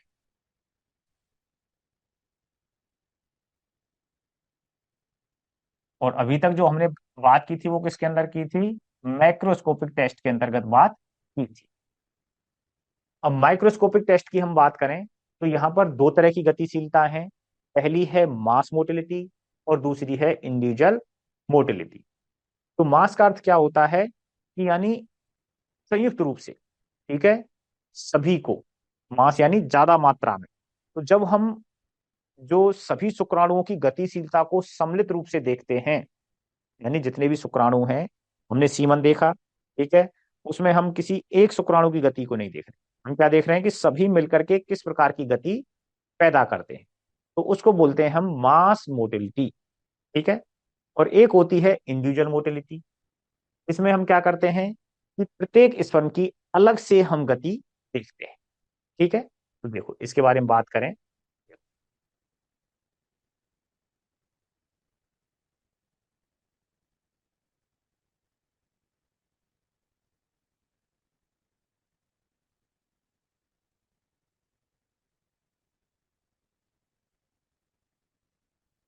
मास मोटिलिटी में क्या करते हैं हम?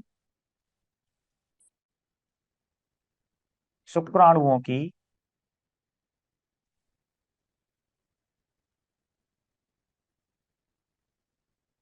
सम्मिलित गति, सम्मिलित गति देखते हैं। ठीक है, दूसरा है, अब देखते कैसे हैं? तो नीट सीमन, नीट यानी ताजा सीमन में, इसमें ताजा सीमन, ठीक है, या बोल देंगे नीट सीमन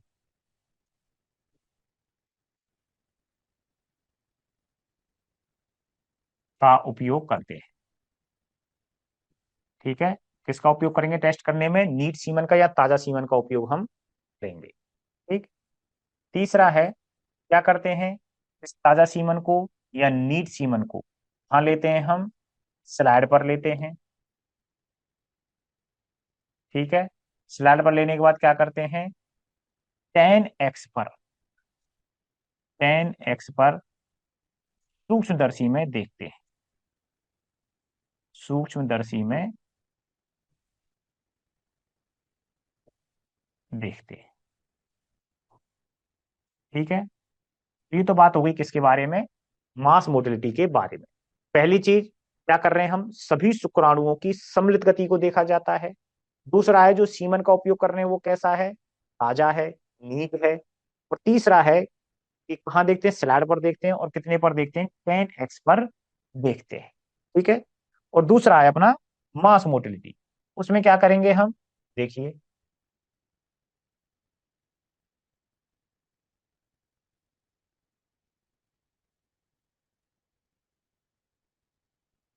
मास मोटिलिटी दूसरा हो गया अपना इंडिविजुअल मोटिलिटी।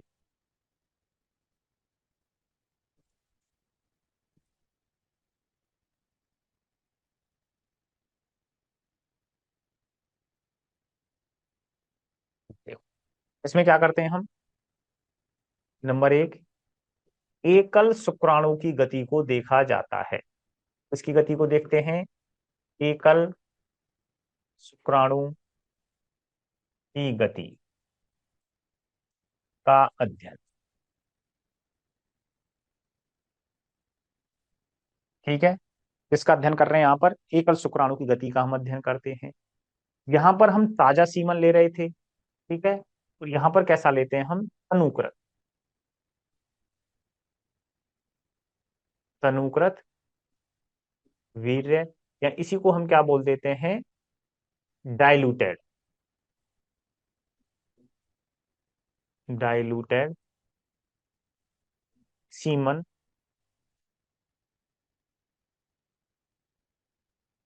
का उपयोग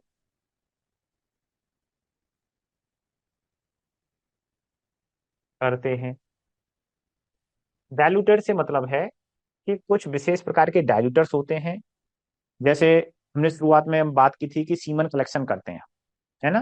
तो सीमन कलेक्शन किस उद्देश्य से कर रहे थे कि जहां प्राकृतिक संभोग से एक बार में अच्छी गुणवत्ता का जो नर है केवल एक मादा को गर्भित कर पाता है, तो वहीं हम सीमन कलेक्शन करके क्या करते हैं, उस वीर्य में कुछ विशेष प्रकार के तरल पदार्थों को मिलाया जाता है, जिससे सीमन की गुणवत्ता पर तो किसी प्रकार का असर नहीं पड़ता है, ठीक है, लेकिन सीमन की मात्रा क्या है, बढ़ जाती है। इस सीमन का उपयोग हम अधिक से अधिक पशुओं में कर सकें, ठीक है। तो उन तरल पदार्थों को ही हम क्या बोलते हैं, डाइल्यूटर्स कहते हैं, ठीक है।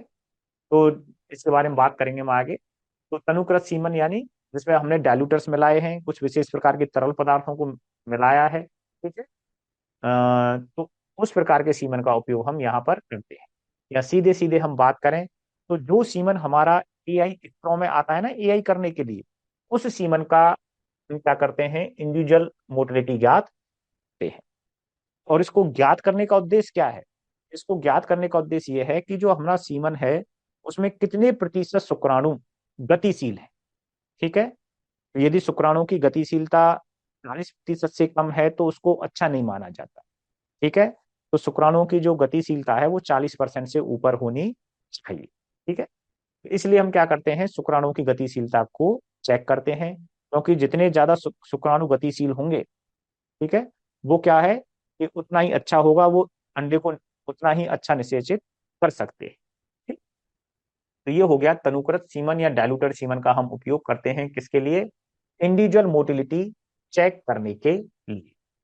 करते क्या है इसमें, नंबर 3, सूक्ष्मदर्शी का उपयोग यहां पर भी कर रहे थे। इस सीमन को क्या करेंगे हम, इस तनुकृत सीमन को हम स्लाइड पर लेंगे, ठीक। इसके बाद इसको देखेंगे हम 14x पर, सॉरी 40x पर, 40x पर सूक्ष्मदर्शी में देखते हैं।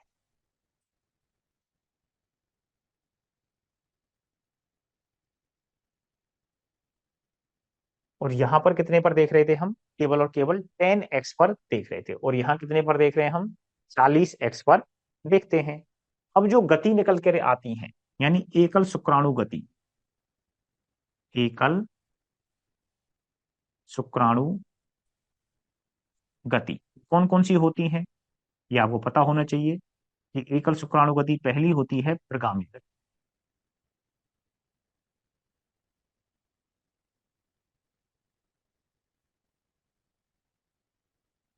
दूसरी होती है दोलन गति,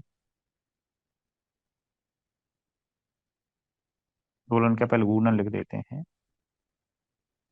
दूसरी हो गई घूर्णन गति,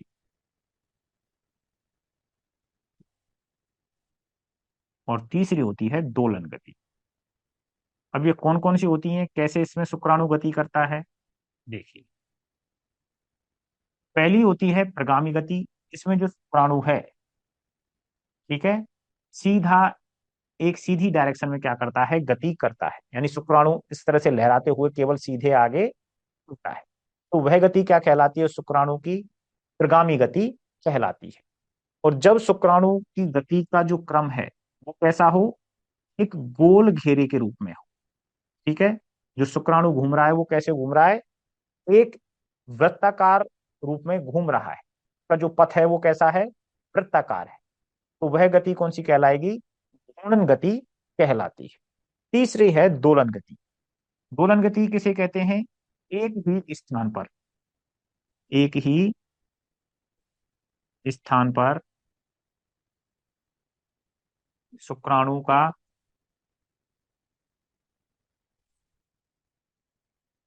लोटपोट होना, यानी वहीं की वहीं जो शुक्राणु है वो क्या कर रहा है, गति कर रहा है, इधर से उधर लुढ़क जाता है और इधर से इधर लुढ़क जाता है, ठीक है, तो वो क्या हो गई, दोलन गति हो गई।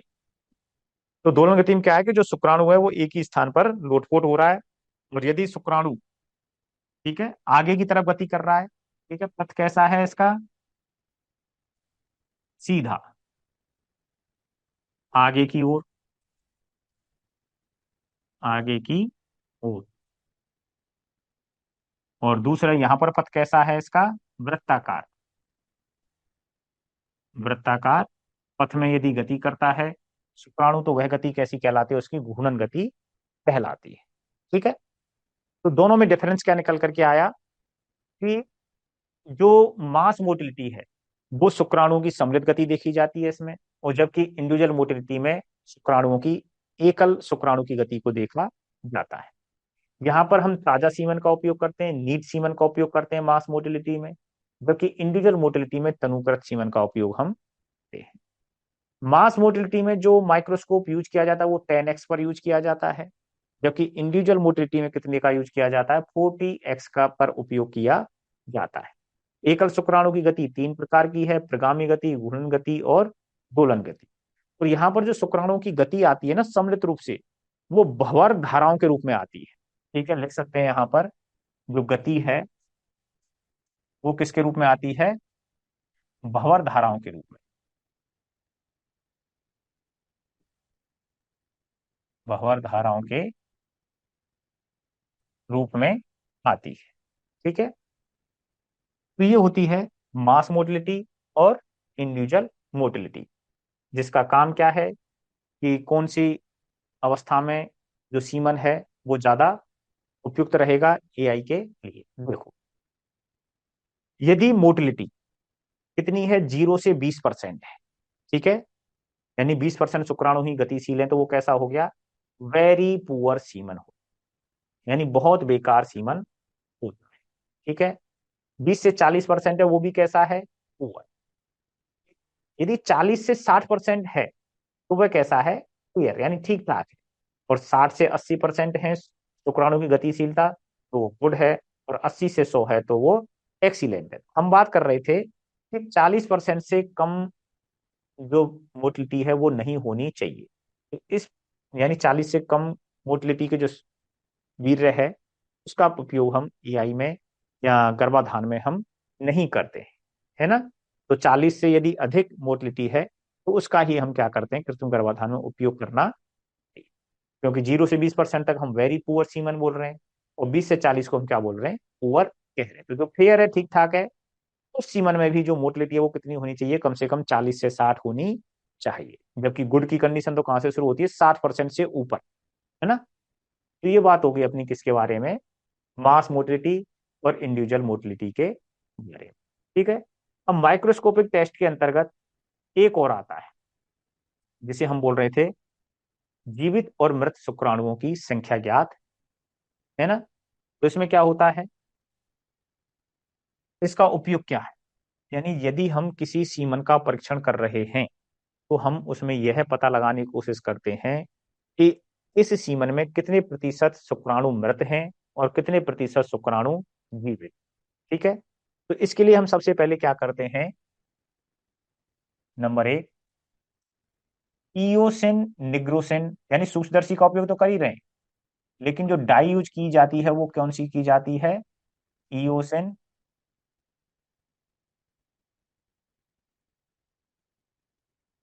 व निग्रोसिन, डाई यूज की जाती है।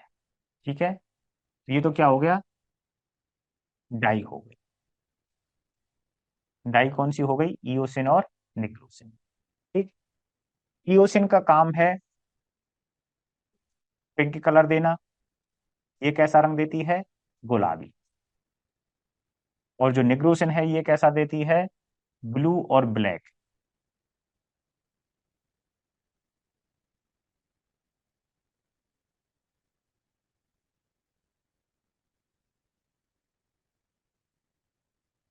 ब्लू और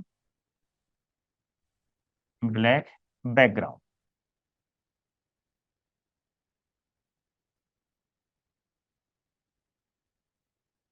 ठीक है, तो सबसे पहले यहां पर हम कौन सी डाई यूज करते हैं, लाइव डेड स्पर्म काउंट में कौन सी डाई का या रंजक का उपयोग किया जाता है? इसी को हम क्या बोल देंगे? रंजक या डाई। तो इयोसिन और निग्रोसिन डाई का उपयोग यहां पर किया जाता है। ठीक है, तो पहली चीज तो हो गई अपनी डाई के बारे में। तो कौन सी डाई उपयोग में ली जा रही है? इयोसिन और निग्रोसिन डाई काम में ली जाती है। ठीक। और करते कैसे हैं यहाँ पर, काम क्या है? इयोसिन तो क्या करेगी? शुक्राणुओं के लिए रंग प्रदान करेगी।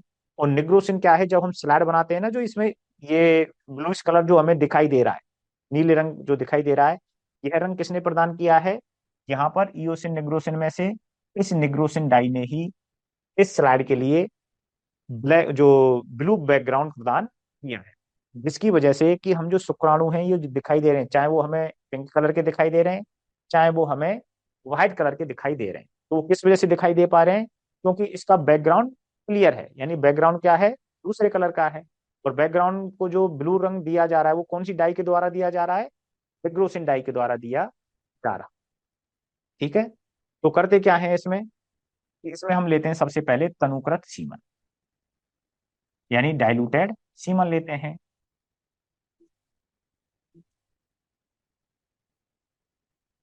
और साथ में क्या लेते हैं यहां पर हम? इयोसिन और निग्रोसिन डाई। इयोसिन व निग्रोसिन।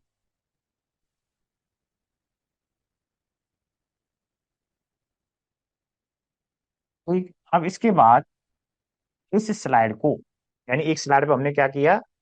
ये स्लाइड ली और इस स्लाइड के ऊपर हमने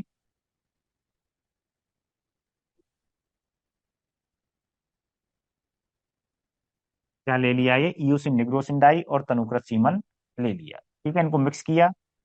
और मिक्स करने के बाद हम इसको लगभग 4 से 5 मिनट के लिए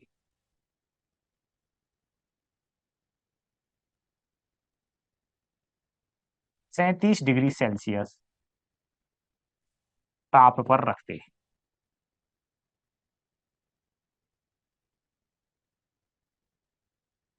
ताप पर रखते हैं। ठीक है, उसके बाद हम क्या करते हैं? 100x पर ऑयल इमर्जन में,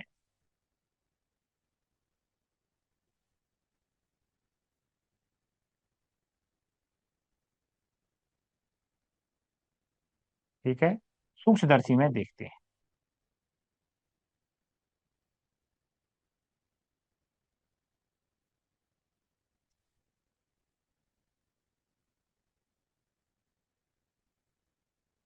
ठीक है, तो क्या किया हमने? सबसे पहले तनुकृत सीमन लिया, साथ में इयोसिन निग्रोसिन डाई ली। ठीक, 4 से 5 मिनट के लिए इनको 37 डिग्री तापमान पर रख दिया।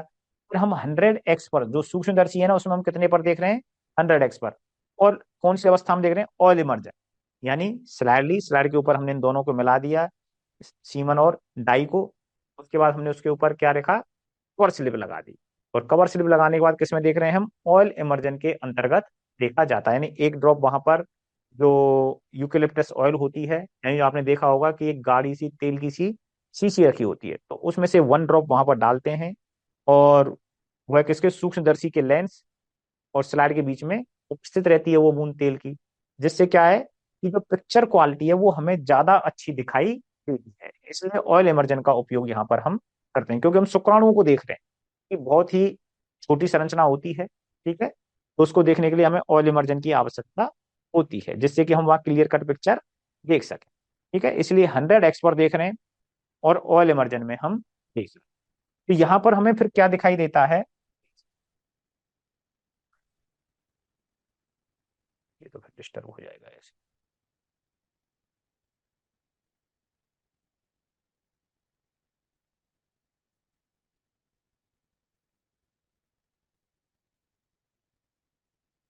ठीक है, तो क्या दिखाई देता है हमें यहाँ पर?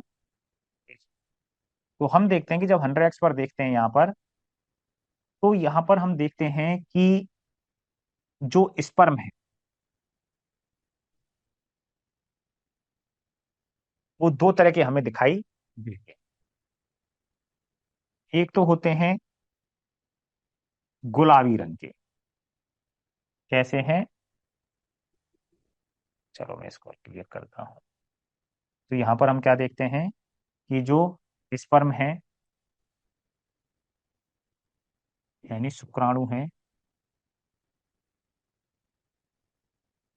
वो दो तरह के हमें यहाँ पर दिखाई देते हैं। एक तो हो गए अपने गुलाबी रंग के,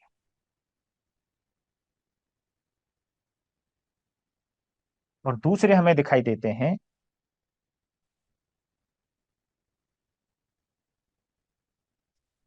रंगहीन, जो हमें सफेद दिखाई दे रहे हैं, यानी जिन्होंने किसी प्रकार का रंग नहीं लिया है। ठीक है। तो हम यहाँ पर ये मान के चलते हैं कि जो गुलाबी रंग के हैं ये कैसे हैं, मृत शुक्राणु। इनको हम क्या बोलते हैं, मृत शुक्राणु कहते हैं। ये कैसे हो गए, डेड स्पर्म। और जो रंगहीन है यानी जिन्होंने किसी प्रकार का रंग नहीं लिया है, वो कैसे हैं, जीवित स्पर्म। कैसे हैं, जीवित शुक्राणु। ऐसा क्यों, क्योंकि जो इयोसिन डाई है वह केवल उन्हीं शुक्राणुओं के अंदर प्रवेश करती है जो मर गए हैं। ठीक है। क्योंकि उनकी जो झिल्ली है, ठीक है, तो उनकी जो कोशिका झिल्ली है वही इस इयोसिन डाई के लिए क्या हो जाती है, पारगम्य हो जाती है। जबकि जो शुक्राणु जीवित हैं वो, उनकी जो झिल्ली है वह इस निग्रो जो इयोसिन डाई है, गुलाबी रंग की जो डाई है, इसके लिए पारगम्य नहीं होती है। इसलिए जीवित शुक्राणुओं के शरीर में इयोसिन डाई प्रवेश नहीं कर पाती है, जबकि मृत शुक्राणुओं के शरीर में अंदर ये इयोसिन डाई प्रवेश कर जाती है। और इसीलिए मृत शुक्राणु गुलाबी रंग के दिखाई देते हैं और जीवित शुक्राणु कैसे दिखाई देते हैं, रंगहीन दिखाई देते हैं। और जो यहाँ पर बैकग्राउंड आ रहा है ब्लू कलर का, वो किसकी वजह से आता है, निग्रोसिन डाई की वजह से आता है। तो ये होता है लाइव और डेड स्पर्म। इस तरह से लाइव और जीवित शुक्राणुओं की संख्या ज्ञात की। ठीक है। अब देखिए,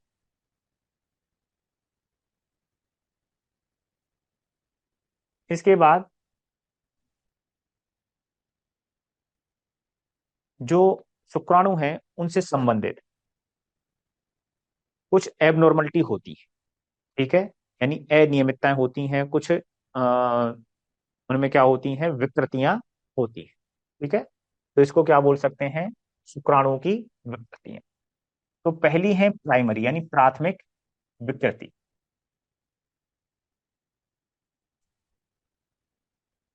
प्राथमिक प्रकार की। और दूसरी है द्वितीय प्रकार की यानी सेकेंडरी एबनॉर्मलिटी। और तीसरी हो गई तृतीय। अब ये क्या होती हैं और कैसे उत्पन्न होती है, इसके बारे में बात करें।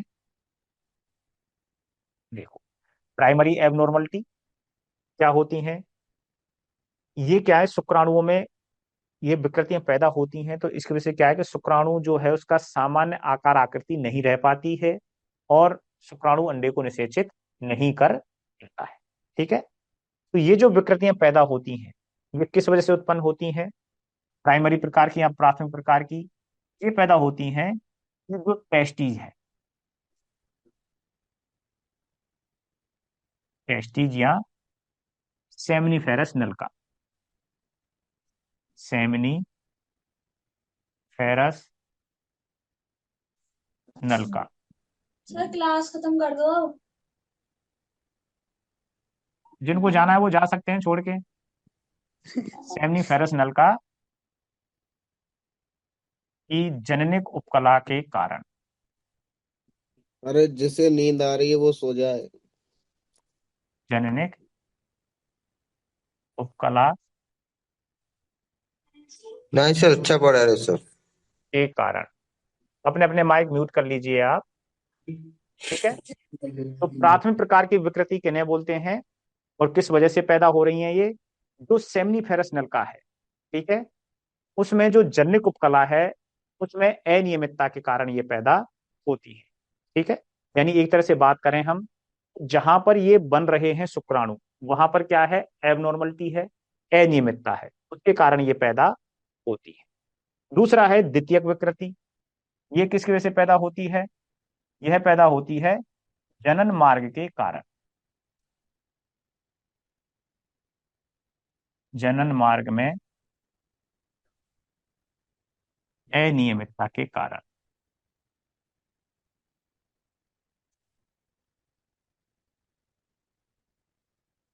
अब जनन मार्ग से मतलब क्या है कि टेस्टिस से निकलने के बाद, ठीक है, सेमनीफेरस नलिका से निकलने के बाद, और कहाँ तक, जब तक यह शरीर से बाहर इजैकुलेट होता है तब तक, ठीक है।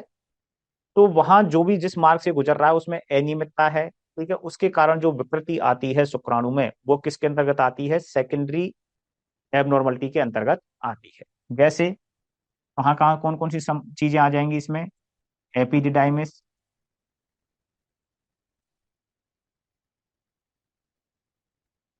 ठीक है, इसके अलावा शुक्रवाहिनी, शुक्राशय,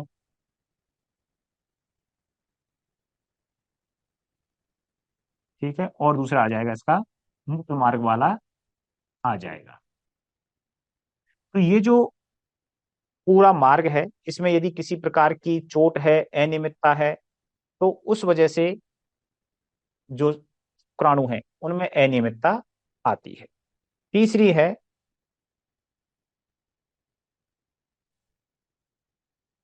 वीर्य के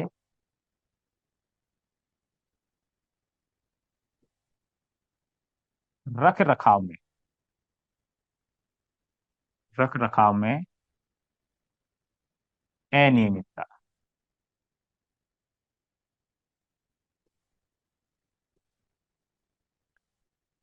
के कारण उत्पन्न विकृति।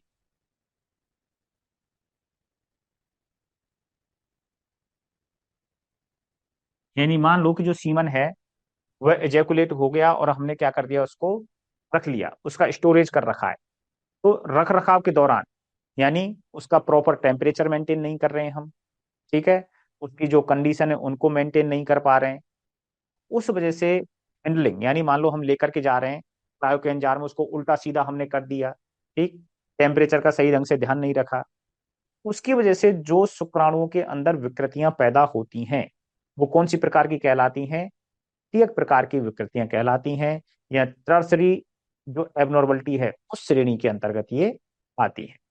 प्राथमिक विकृतियां किसकी वजह से पैदा होती हैं, सेमिनीफेरस नलिका में विकृति के कारण या जन्युक उपकला में विकृति के कारण पैदा होती हैं। सेकेंडरी प्रकार की विकृति यानी शुक्राणु बन गए लेकिन बनने के बाद किसी मार्ग के द्वारा बाहर निकलेंगे, ठीक है, जिसको हमने बोल दिया जनन मार्ग। तो बनने के बाद जिस मार्ग से भी शुक्राणु गुजर रहा है और शरीर से बाहर निकल रहा है, तो उस दौरान यदि कोई विकृति पैदा होती है तो वह किस श्रेणी में आती है, सेकेंडरी या द्वितीय प्रकार की विकृति के अंतर्गत आती है, ठीक है।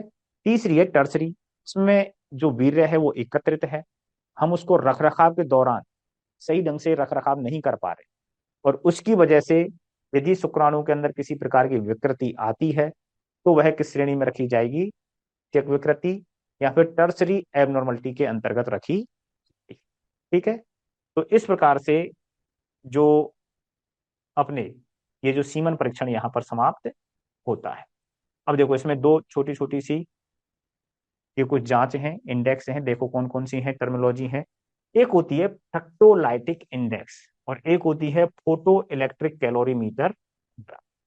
तो दोनों के द्वारा क्या काम किया जाता है, देखो फ्रक्टोलाइटिक जो इंडेक्स है इसमें क्या करते हैं कि शुक्राणुओं की जो उपापचयी क्रिया है उसका पता लगाते हैं इसके द्वारा, फ्रक्टोलाइटिक इंडेक्स के द्वारा।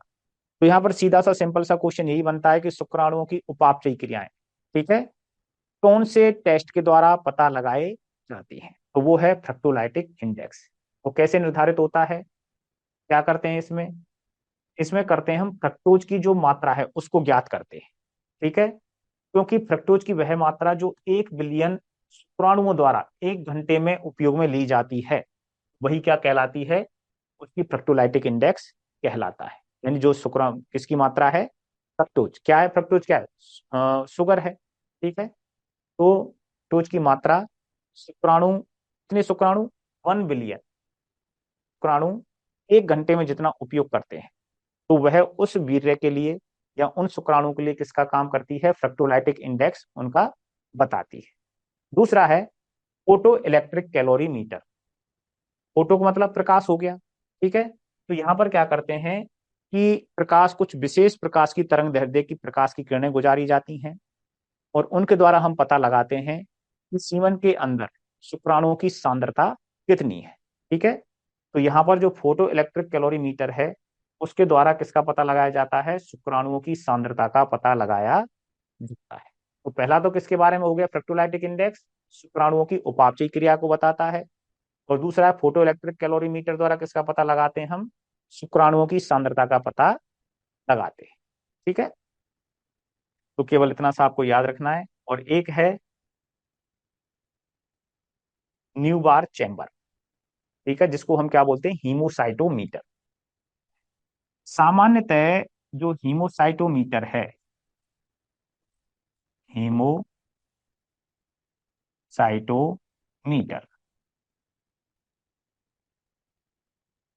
सामान्यतः इसका उपयोग किसमें करते हैं हम? आरबीसी और डब्ल्यूबीसी की संख्या ज्ञात करने के लिए करते हैं। ठीक है, लेकिन इसका उपयोग किसमें और किया जाता है? हम शुक्राणुओं की संख्या ज्ञात करने में भी हम करते हैं।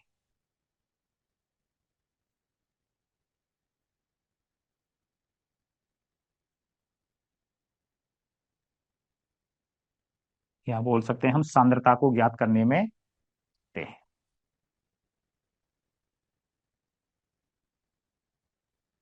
ठीक, अब करते कैसे हैं? क्योंकि ये क्या है? हीमोसाइटोमीटर है। इसमें जो कुल क्षेत्रफल है इसका, जो ये बीच वाला भाग है पूरा, ये जो पूरी स्लाइड बनी ग्रीन कलर के अंदर, ये क्या कहलाता है? इसका प्राथमिक चैम्बर कहलाएगा, प्राइमरी चैम्बर।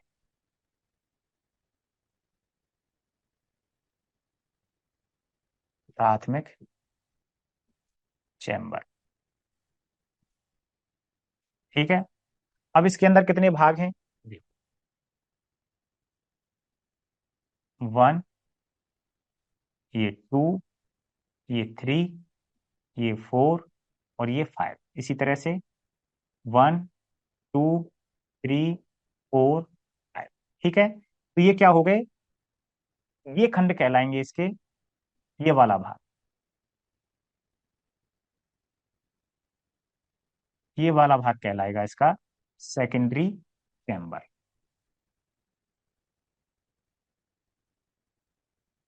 Secondary chamber. तो सेकेंडरी चैम्बर कितने हो गए? एक लाइन में 5 हैं और इस तरह की 5 लाइन है, तो 5 बाई 5 कितने हो गए सेकेंडरी चैम्बर? टोटल 25 हो। ठीक है, अब जो एक सेकेंडरी चैम्बर है उसके अंदर भी कैसे हैं? छोटे छोटे खंड हैं। ठीक है, 1 2 3 4, कितने हैं? 4 हैं। और इधर भी कितने हैं? 1 2 3 4, यानी 4 बाई 4 है। तो ये जो छोटे छोटे खंड हैं ये क्या कहलाते हैं? तृतीयक चैम्बर, यानी टर्सरी चैम्बर कहलाते हैं। टर्सरी चैम्बर कहलाते हैं। और ये कितनी संख्या में होते हैं? 4 बाई 4 में होते हैं। ठीक है, तो इस तरह से इसमें 3 प्रकार के चैम्बर हैं: प्राथमिक चैम्बर, द्वितीयक चैम्बर और तृतीयक चैम्बर। अब इन सभी चैम्बर्स को, यानी जो पूरा ये प्राथमिक खंड है, इसका यदि हम क्षेत्रफल देखें तो कितना होता है? 1 mm² होता है। ठीक है, इस पूरे प्राथमिक चैम्बर का जो क्षेत्रफल है वो कितना है? 1 mm²। और इसका जो पूरा आयतन है, यानी इसमें जो सीमन आएगा वो कितना आएगा? 0.1 mm³ आएगा, क्योंकि आयतन की इकाई क्या है? ठीक है, क्यूब होती है। ठीक है, घन में होती है। और क्षेत्रफल की स्क्वायर में होती है। इसलिए आप इसको ध्यान रखें, यानी ये तो क्या हो जाएगा? क्यूब हो जाएगा, यानी घन हो जाएगा, और ये क्या हो जाएगा? स्क्वायर। तो इस पूरे प्राथमिक चैम्बर का जो पूरा क्षेत्रफल है वो कितना है? 1 mm² होता है। और इस पूरे में, यानी इसके ऊपर हम कवर स्लिप लगा देंगे और उसके बाद साइड से यदि हम इसमें सीमन भरेंगे ना पूरे में, तो वो कितना आएगा? मात्र 0.1 mm³ सीमन इसके अंतर्गत आएगा।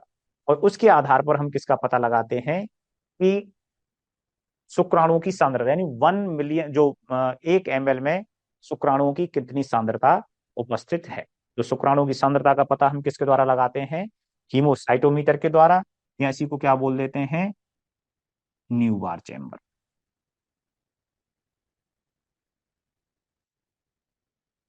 ठीक है।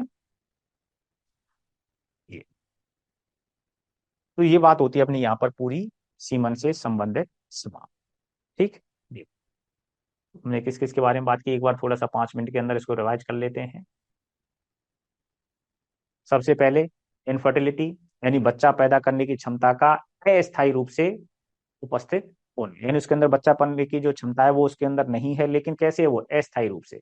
स्टेरिलिटी, बच्चा पैदा करने की क्षमता का स्थायी रूप से ना होना। लिबिडो, सेक्स डिजायर यानी कामोत्तेजना। नेक्स्ट हमने बात की थी कि जो इनफर्टिलिटी है, यानी संतान पैदा करने की क्षमता अस्थायी रूप से वहां पर नहीं है, उसके कारण क्या है? इम्पोटेंशिया कॉन्डाई और इम्पोटेंशिया जेनरेंडाई। इम्पोटेंशिया कॉन्डाई में जो सीमन है वो सामान्य रहेगा, लेकिन जो नर है उसके अंदर जो संभोग की इच्छा है या कॉपुलेशन की इच्छा है वो वहां पर नहीं रहती है। लेकिन इम्पोटेंशिया जेनरेंडाई में सेक्सुअल डिजायर उपस्थित रहती है, लेकिन जो शुक्राणु है उनमें निषेचन की क्षमता नहीं होती। ये दो प्रकार की है।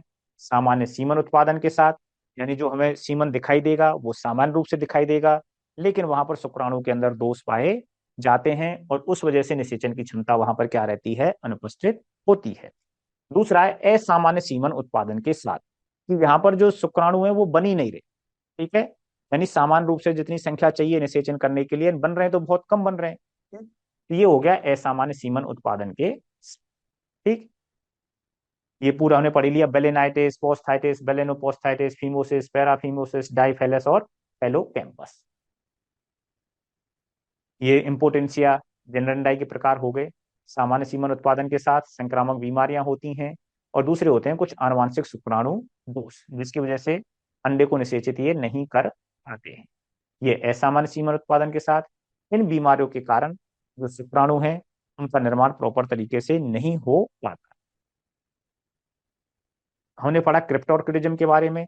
सामान्यतः जन्म के समय जो टेस्टिज हैं वो कहाँ आ जाते हैं? वृषण कोश में आ जाते हैं, लेकिन कभी कभी क्या होता है कि जो टेस्टिज हैं वो उदर गुहा में ही रह जाते हैं, तो उस अवस्था को बोलते हैं हम क्रिप्टोर्किडिज्म।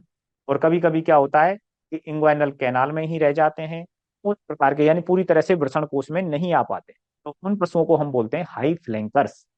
और इंग्वाइनल हर्निया, की जो इंग्वाइनल कैनाल है उसके रास्ते कई बार जो पाचन तंत्र के भाग है, विशेषकर कौन सी? इंटेस्टाइन प्रवेश कर जाती है, जो कि टेस्टिज के ऊपर, इंग्वाइनल कैनाल में जो स्पर्मेटिक कॉर्ड है उस पर प्रेशर डालती है, जिसकी वजह से एबनॉर्मलिटी आ जाती है। उसके बाद diadem defect, knob defect, dag defect, इनमें हमने बात की। डायडम डिफेक्ट में न्यूक्लियर पाउच निर्माण का दोष पैदा होता है, इन केंद्रक में गड्ढा बन जाता है। नॉब डिफेक्ट में जो एक्रोसोम है उसकी मोटाई अधिक हो जाती है। डेक डिफेक्ट में क्या है? शुक्राणुओं की पूंछ, जो पूंछ है वो मध्य भाग पर आकर के लिपट जाती है। ठीक है, और कारण क्या है इसमें? जिंक की अधिक। इनके बारे में हम बाद में बात करेंगे। ये वीर्य का परीक्षण है, मैक्रोस्कोपिक टेस्ट और माइक्रोस्कोपिक टेस्ट। मैक्रो जिनको हम आंख की सहायता से देख पाते हैं, माइक्रो जिसमें हम सूक्ष्मदर्शी का उपयोग करते हैं। ठीक है, यहाँ पर वॉल्यूम, पीएच और स्पर्म कंसंट्रेशन के बारे में बात की। वीर्य का गाढ़ापन, गाढ़ा क्रीम जैसा है तो बहुत अच्छा है, पतला है तो ठीक ठाक, मतलब ठीक है, वेरी गुड है। गाढ़ा दूध जैसा है तो ठीक ठाक है, और पतले दूध जैसा है और पानी जैसा तो फेयर और पुअर, यानी इस प्रकार के सीमन का हम उपयोग नहीं करते। सीमन का रंग सामान्यतः क्रीमी व्हाइट होता है। ठीक है, जो कि सामान्य रंग है। यदि हल्का पीला होता है तो इसका मतलब वहां पर राइबोफ्लेविन वर्ण उपस्थित है। गहरा लाल है तो ताजा चोट के कारण है। यदि हरा रंग है तो कहीं ना कहीं वहां पर मवाद है। ठीक है। हाँ, एक ये और रह गया अपना, कि जो सीमन के जो वॉल्यूम है, ठीक है, तो उसको हम क्या कहें? ठीक, यदि वॉल्यूम सामान्य वॉल्यूम है, ठीक है, सामान्य से जो मिल रहा है, तो उसको हम बोलेंगे एस्पर्मिया। क्या बोलेंगे हम? एस्पर्मिया। यानी सीमन हमें बिल्कुल प्राप्त नहीं हो रहा है, वीर्य हमें प्राप्त नहीं हो रहा है, तो उस स्थिति को हम क्या बोलेंगे, एस्पर्मिया। और यदि जो वॉल्यूम है जिस किसी जानवर से सामान्य प्राप्त होता है, उससे वॉल्यूम यदि घट गया, कम हो गया, तो उस स्थिति को हम क्या बोलेंगे, हाइपोस्पर्मिया।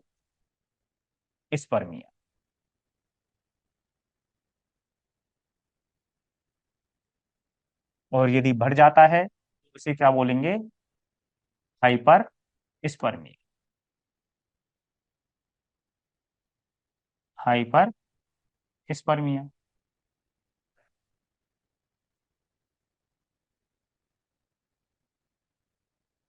हाइपोस्पर्मिया।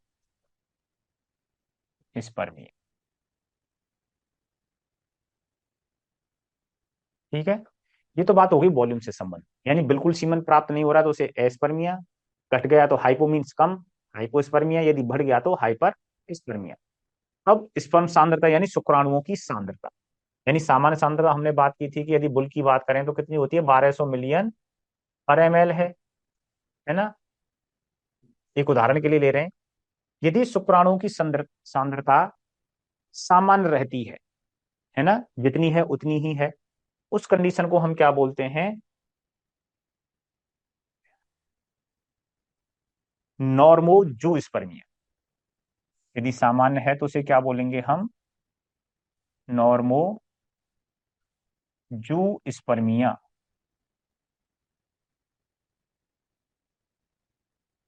ठीक है, यदि सांद्रता, शुक्राणु की सांद्रता सामान्य से बढ़ जाती है, यानी 1200 से अधिक हो गई, सामान्य से प्रति पर एमएल क्या हो गई, ज्यादा हो गई, तो उसको हम क्या बोलेंगे, पॉलीजूस्पर्मिया।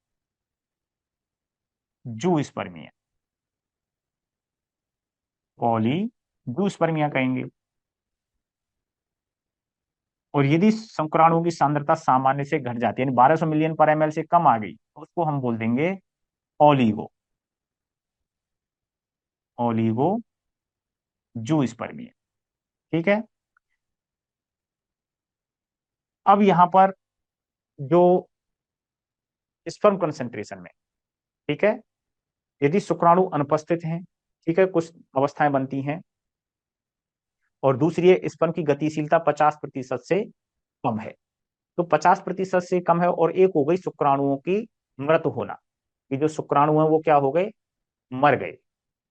ठीक है, तो इनको क्या बोलेंगे हम, कि एक तो हो जाएगा आपका नेक्रोजूस्पर्मिया, यानी जो मृत हो गए उनके लिए तो हम बोलेंगे नेक्रोजूस्पर्मिया।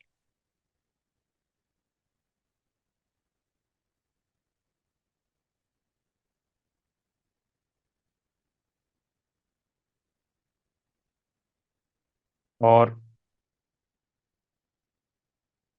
स्पर्म की गतिशीलता 50% से कम हो गई, तो इसको बोल देंगे हम एस्थेनोजूस्पर्मिया। एस्थेनो,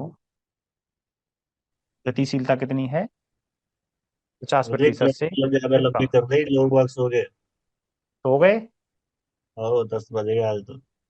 कोई बात नहीं, एक मिनट।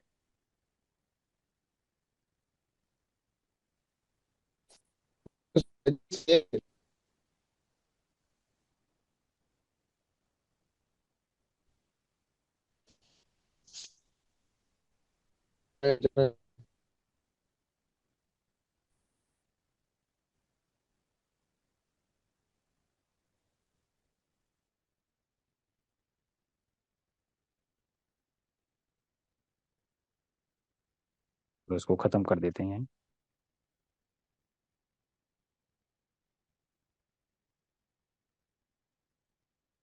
ठीक है, तो ये हो गया, वॉल्यूम में कमी हो गई और बढ़ गया, और वीर्य प्राप्त नहीं हो रहा है, तो ये तीन कंडीशन बनती हैं, हाइपर, हाइपो और एस्पर्मिया। और स्पर्म कंसंट्रेशन यानी प्रति एमएल शुक्राणुओं की संख्या, यदि सामान्य है तो नॉर्मोजूस्पर्मिया, बढ़ गया तो पॉलीजूस्पर्मिया, और घट गया तो ओलिगोजूस्पर्मिया। इसको एब्सेंट को हम अभी काट देते हैं। स्पर्म गतिशीलता यदि 50% से कम है तो वहां पर शब्द यूज करते हैं हम एस्थेनोजूस्पर्मिया। और यदि सभी स्पर्म मृत हो जाएं तो वहां पर शब्द यूज करते हैं हम नेक्रोजूस्पर्मिया। और अगला है आकार की में भिन्नता, यानी किसी ना किसी प्रकार की आकार की में मॉर्फोलॉजिकल उसके आकार में क्या आ गई, भिन्नता आ गई। उसके लिए शब्द यूज करते हैं हम टेरेटो जूस्पर्मिया। टेरेटो यानी टेरेटोजन्स होते हैं जो कि उसके आकार को बदल देते हैं, टेरेटो जूस्पर्मिया।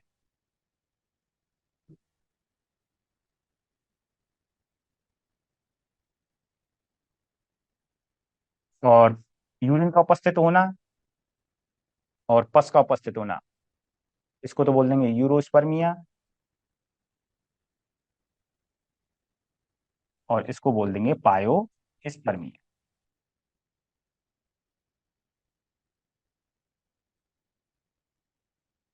ठीक है, तो ये कंडीशन यहां पर बनती है। इसके बाद हम सभी के बारे में बात कर चुके हैं। ठीक है, इसकी motility, mass motility, individual motility, live dead sperm count और स्पर्म एबनॉर्मल। ठीक, फ्रक्टोलाइटिक इंडेक्स और फोटो इलेक्ट्रिक कैलोरी मीटर। तो इस तरह से अपना ये टॉपिक यहाँ पर समाप्त होता है। ओके, बाकी कौन कौन रह गए अब मैं देख तो लूँ एक बार। बाकी सभी गए, 1 2 3 4 5, केवल 5 जने।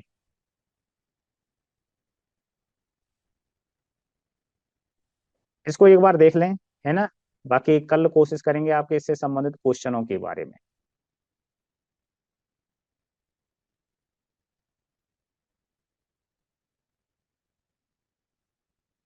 ठीक है, तो आज के लिए इतना ही।